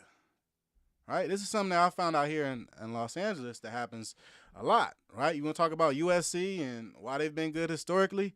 They recruit a lot out of Southern California area, right? And not only that, they receive bounce backs from the SoCal area, dudes playing junior college from the SoCal area, dudes just out here playing ball in general. You might be from Hartford, Connecticut, but you came out here to play JUCO ball at Fullerton College, and now you at USC, right? USC does a very good job, and they've loved to say this shit. Oh my goodness, we're gonna put a wall around California, right? That's their whole point. We're gonna put a wall around Cali and keep all the talent inside. It feels like that's what Jackson State's beginning to do, right? He's talking about some of his players that are actual local guys. We put a fence around your area, right? Fence around the SIP, I guess. keep your guys home. Very much easier to retain guys like that, right? A lot of guys want to play in front of their parents, in front of their grandma, in front of their they want to play in front of their family, right? So if you give them that opportunity by playing regionally close to their home, of course, right? Of course they'll come to your school. Of course they'll commit. So when I look at Jackson State and realize, what they've become, even look at the depth that they have acquired, they are very particular about the guys that they bring in. It's not just about numbers. It's about true depth, right? So that when the guy in front of you decides to transfer out, or if he gets hurt or whatever happens to him, you're ready to go as the next guy. And not only that, you've been biting at the bit because you're in your hometown. And then you look at Jackson State and you talk about, it's just about being hometown. They've created the football atmosphere, right? You created a place for young men to call home. You look at a lot of different schools with positive facilities, good facilities. Look at schools that have good retention. You look at schools with good home atmospheres. Those are schools that aren't losing a lot of players to the portal. Right? You're going to lose some to the portal. That just happens. But you're not going to lose 50 and 60 players every year. Right? You find a way to keep them home. And I think that Jackson State literally has found a way to keep these players home. And that's the big idea of retention. Right? It ain't 17 players from California that just want to go to Jackson State and play. That's not what's going on. A lot of these guys are regional players, right? Or have some type of lineage to the program, like how Coach T.C. Taylor just said. Jacoby and Morgan has some lineage connecting him to the program. You need stuff like that, right? If you want to build a program with an FCS school, at least, you need stuff like that. For bigger schools, it's a little bit different. I talk about USC as a comparison because recruiting is a lot of ways regional. But even in transfer portal, that applies. When you're trying to get guys to come back home, you want them to come home, right? Play near their old high school. Play near familiar faces. That's what Jackson State is all about. And that's why I think they've been wildly successful in the SWAC. And that's why I think they've been able to retain all these different players. Right? We haven't talked about the great migration from Jackson. What that happened 2-3 years ago? We haven't talked about that in a long time because the players they brought in were a lot of the right guys, right? The guys they got were a lot of guys that are going to come in and are dedicated to the goal, right, of bringing a SWAC championship to Jackson State. And that's it, and that's all. Lionel, what you in here talking about, man? T-minus 26 days till we come off that hill. Lionel, we are not scared. Let me be the first to tell you, we are not scared. But shout out to PV though, man. PV's gonna have a very positive year, right, compared to what we've seen recently. A very positive year. But we are coming up on our 3 hours, baby. 3-hour stream in the middle of the day, man. We mix it up. We usually go for the late show, but we went for the midday show, man. Let me see. We might listen. We got hella content. We could talk about this stuff too. Let's just take a look at this while we talking about Jackson State. T-Jack was 2-1 in his first year at Mesa. Hey, man, I'm gonna keep bringing up them first years, baby. But let's take a look at this. This is inside America's #1 ranked football HBCU. Dude took a tour of JSU. Let's take a look at this, man. Let's see what they got underneath the hood. Jackson State University, one of the most dominant HBCUs in college football history. The Tigers have produced over 100 pro football players and have won 19 SWAC titles since joining the conference in 1958, making them one of the most successful programs in HBCU football. So we went behind the scenes to see how JSU became one of the most dominant programs in college football. What's going on, guys? It's Desmond Moultrie, running back here at Jackson State University. They say you practice how you play, so what better way to start than on JSU's practice field? Come down here, we'll slap the guard the yard sign. Guard the yard, dominate. You gotta slap it before every practice. Probably won't see a guy not slap that. If you do see him forget, he'll run back. Really? Make sure he slaps it. Then when you step on the green, it's green means go. We cannot walk on this green. This is probably one of the only times you'll see me walking. Now, this field wasn't always here, though. No, it wasn't. A couple years ago, it was just like that over there. It was just grass. The school did a really good job, invested in the program, so now we have turf. What does a practice look like at JSU? We practice how the pros practice. It's really tempoed practice. We have blocks and periods where we get things done, specific things done. We'll start with a light walkthrough of our plays and of what we're going to do for that day, what is on the script for that day. Then we'll get through ball security and then stretch. Then we go from stretch to individual, and then from individual to... Hey, bro, Lionel, how many games PV winning this year? I want to know what you think. Nice little 11 on 11. That 11 on 11, yeah. First period really sets the tone of how physical and how detailed that practice is going to be for today. As a running back, what do you do to get better? Well, it's a lot of footwork drills, a lot of balance, a lot of quick decision making. Coach Gallen does a really good job with us with that. He's real big on steps, pad level, ball security, and then being physical in our pass blocking is what we really focus on here. We finished up the practice field, so... Yo, Desmond Moultrie? Bro looks humongous right now. What the boy look humongous. How big is this kid over here? How big is the host? Because Desmond Moultrie is playing running back is insane. What? Inside? Let's head to the locker room. All right. So locker room sweet though. Locker room, we're passing showers, restroom. That's tough. Hey, they're keeping it clean, man. That's what you got to do. How new is it? It's about 2.5, 3 years old. I'm over here. Desmond Moultrie. All right. There we go. You got the war chest up top.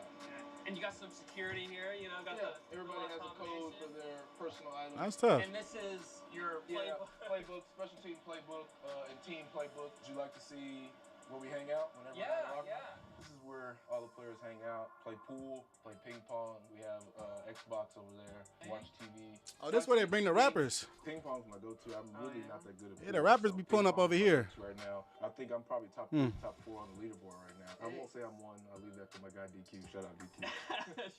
Nice. Hey, Doc says 6'1", 210. Yeah, that boy Moultrie look all the 6'1", man. I'm not gonna lie to you. Who is finna tackle that? Barber chairs as well. Yeah, we get haircuts every week. They'll come bring some barbers in. I was just here earlier today, and I got whooped at NCAA, sadly. Then straight ahead, as you see, the Tiger Fueling Station. So what's your go-to? 2 waters, a Gatorade, and then a Gatorade Pure Bar. Usually have this stock pack of snacks as well, but we had just came back from 4th of July break, so we had to clear it out. Now that we've seen how the players practice, taking an exclusive look into their locker room. 1 second.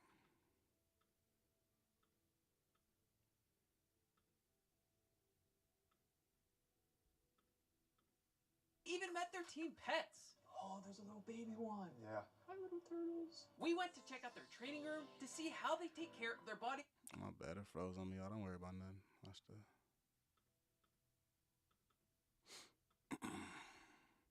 I ain't gonna lie, man. They facilities, this is nice. I have not been to Jackson State, man. This is nice, though. It's sweet. All right, here we go. This fans watching. Off the field. So, what's the purpose of the training room? Training room, injured players and hurt players come in, get treatment. And if you just are like me and you want day-to-day treatment, make sure you're good for the next practice, you'll come in here and they'll diagnose what you have and we'll work on it. Then you come and you get taped up for the next day, of course, are the ice tubs. And then a lot of time on these tables, getting flush, soft tissue work, flushing out those hamstrings and those calves. Then we also have a chiropractor who comes on site. And then, of course, our coaching gear. We can't have just our gear out. It seems like Under Armour really takes No, they take really good care of us. They don't really get enough credit for what they do. Yeah, they take really good care of us. Even our coaches, our schedules for the day, usually on these. There's one in the locker room as well we pass by. This keeps us time incremented perfectly. We eventually made our way to my favorite area. Trophy room. Which is a display of the championships JSU has won. But the most impressive being the Celebration Bowl trophy they won last year in a win over South Carolina State. How do you win this trophy right here? A lot of grit, a lot of toughness. Of course, the coaching. They stay honest. They don't let us slack. But then you have to also have some guys that know how to put the X's and O's into action. You know, we're really dedicated to what we do, and we try to keep it in between those lines and make sure that the name on the front and the name on the back are represented well. We can't repeat what we did last year. Everybody's chasing that. So if we do what we did last year, we're gonna get caught. We have to do more and do better and do a step above what we did the past season. You're right about that. For this season. Our Hall of Fame coaches, W.C. Gordon, of course, all-time winningest coach in Jackson State history. And then just a couple more championships that also mean a lot to us. These conference championships, the SWAC championships. Oh, yeah. This is where the magic happens. We have our talks, our prayers, our chapel is in here, and then of course Coach TC stands behind this podium and gives us our marching orders for today. You said you have your chapel in here? As well, yes, we do have Wednesday chapel. Who is that? Pastor Gibson from Jackson Revival Center. He comes and he's our team chaplain. He gives us a great word every Wednesday. Quarterbacks are in the first row. Second row will start the offensive line. It's a lot of those big guys. And then these 3 rows will be receivers and then running backs on this back row. These 3 are probably all DBs, then linebackers, and then D-line.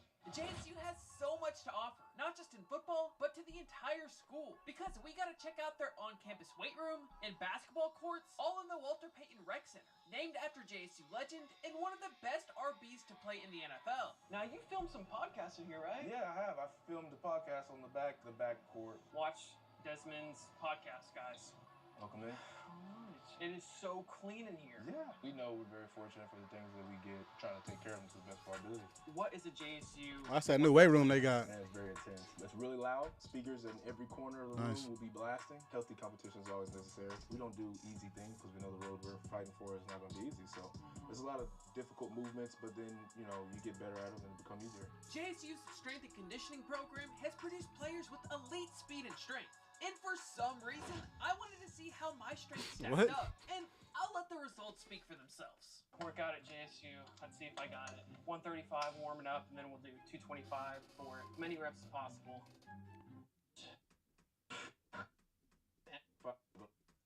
Big fella, I ain't coming for all that. Stadium with a capacity of 60,000 fans, which ranks as the largest football stadium in HBCU history. That's why just a few weeks ago, I went to their football mega camp to see what the stadium is all about. After getting to talk with the players and coaches, I can see why JSU has one of the best fan bases in college football, and I can't wait to see the stadium packed out this season. I plan to go to their homecoming game this year, and if you go to any game, you'll need tickets. So use code COLBANK for $20 off your first SeatGeek purchase. So now that we've seen how JSU has become one of the most dominant programs in the country, I had one last question going into the next season.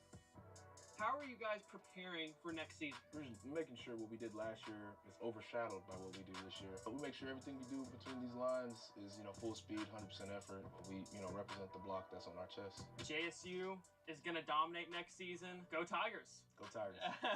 Follow his podcast, link down below, man. If you're a college recruit and you want to know what playing college ball is like at JSU at the college level, I'm telling you. I appreciate it. And episode 4 does feature Chris himself. So check it out. All right, so we check out some of the JSU stuff. And then, hey, look, so I'm scrolling on YouTube. I'm looking at V7 Sports. Yo, the boy Mike Vick really be in there lifting, though. Bruh, Mike Vick and them might have the strongest coaching staff in the MEAC for sure. I don't know. Coach Berry, I don't know if he's still lifting or not.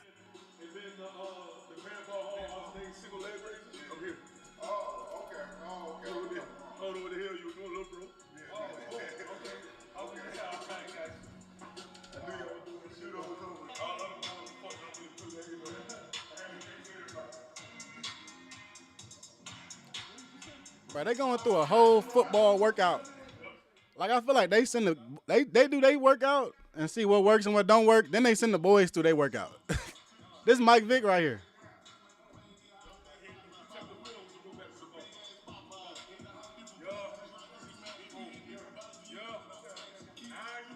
Get that core right, Mike.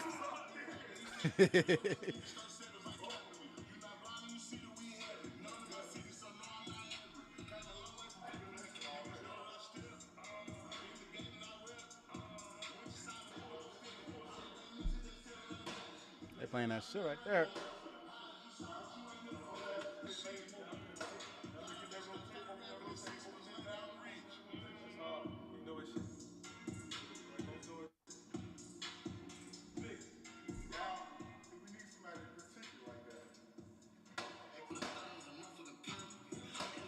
Them boys be getting to it.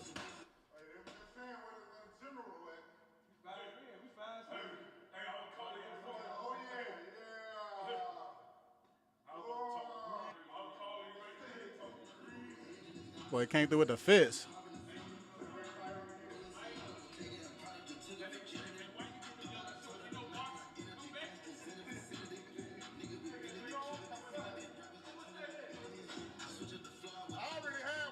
DJ playing that crank.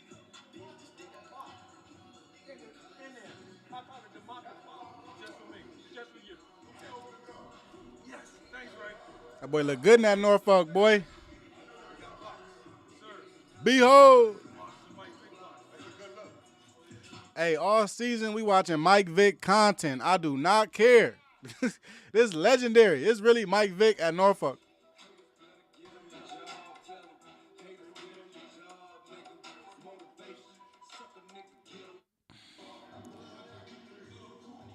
We're about to end.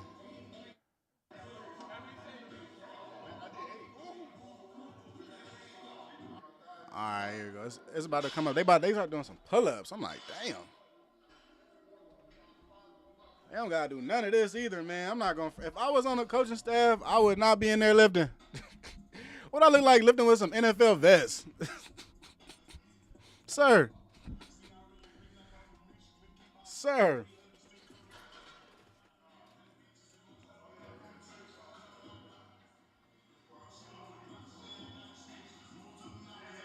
Man, look at these dudes, man. Do not sign me up for this.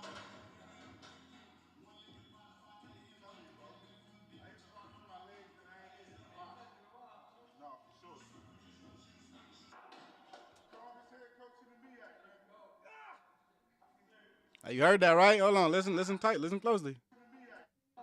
No, for sure. Strongest head coach in the MEAC,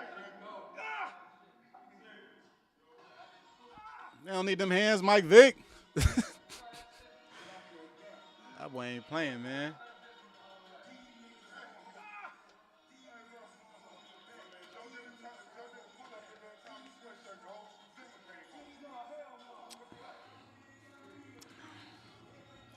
That man's still strong, bro.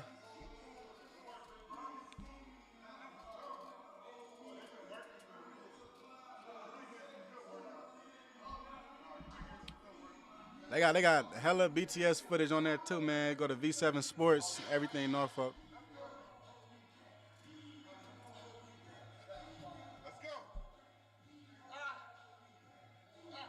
These are all the coaches at Norfolk State right now, too. It's not just no random dudes wearing Norfolk. These are all the coaches, football team.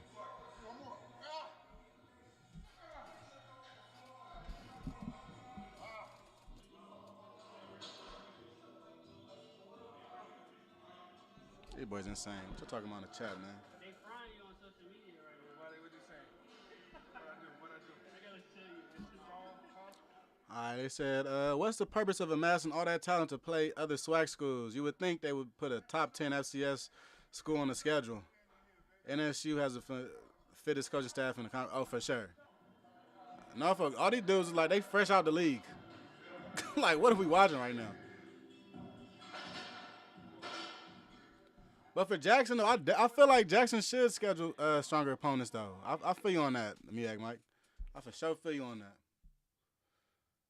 Yeah, we about to get up out of here, though, man. We just did a 3-banger, man. 3 hours, 15 minutes. Hello. Shout out to all y'all for tapping in with me. Shout out to everybody for hopping on here, commenting, liking, subscribing. Shout out to all of y'all for tapping in, man. We're going to get to doing this a little bit more often. But as always, love being with y'all. It's your boy Kelly Flicks. And I'm up out of here.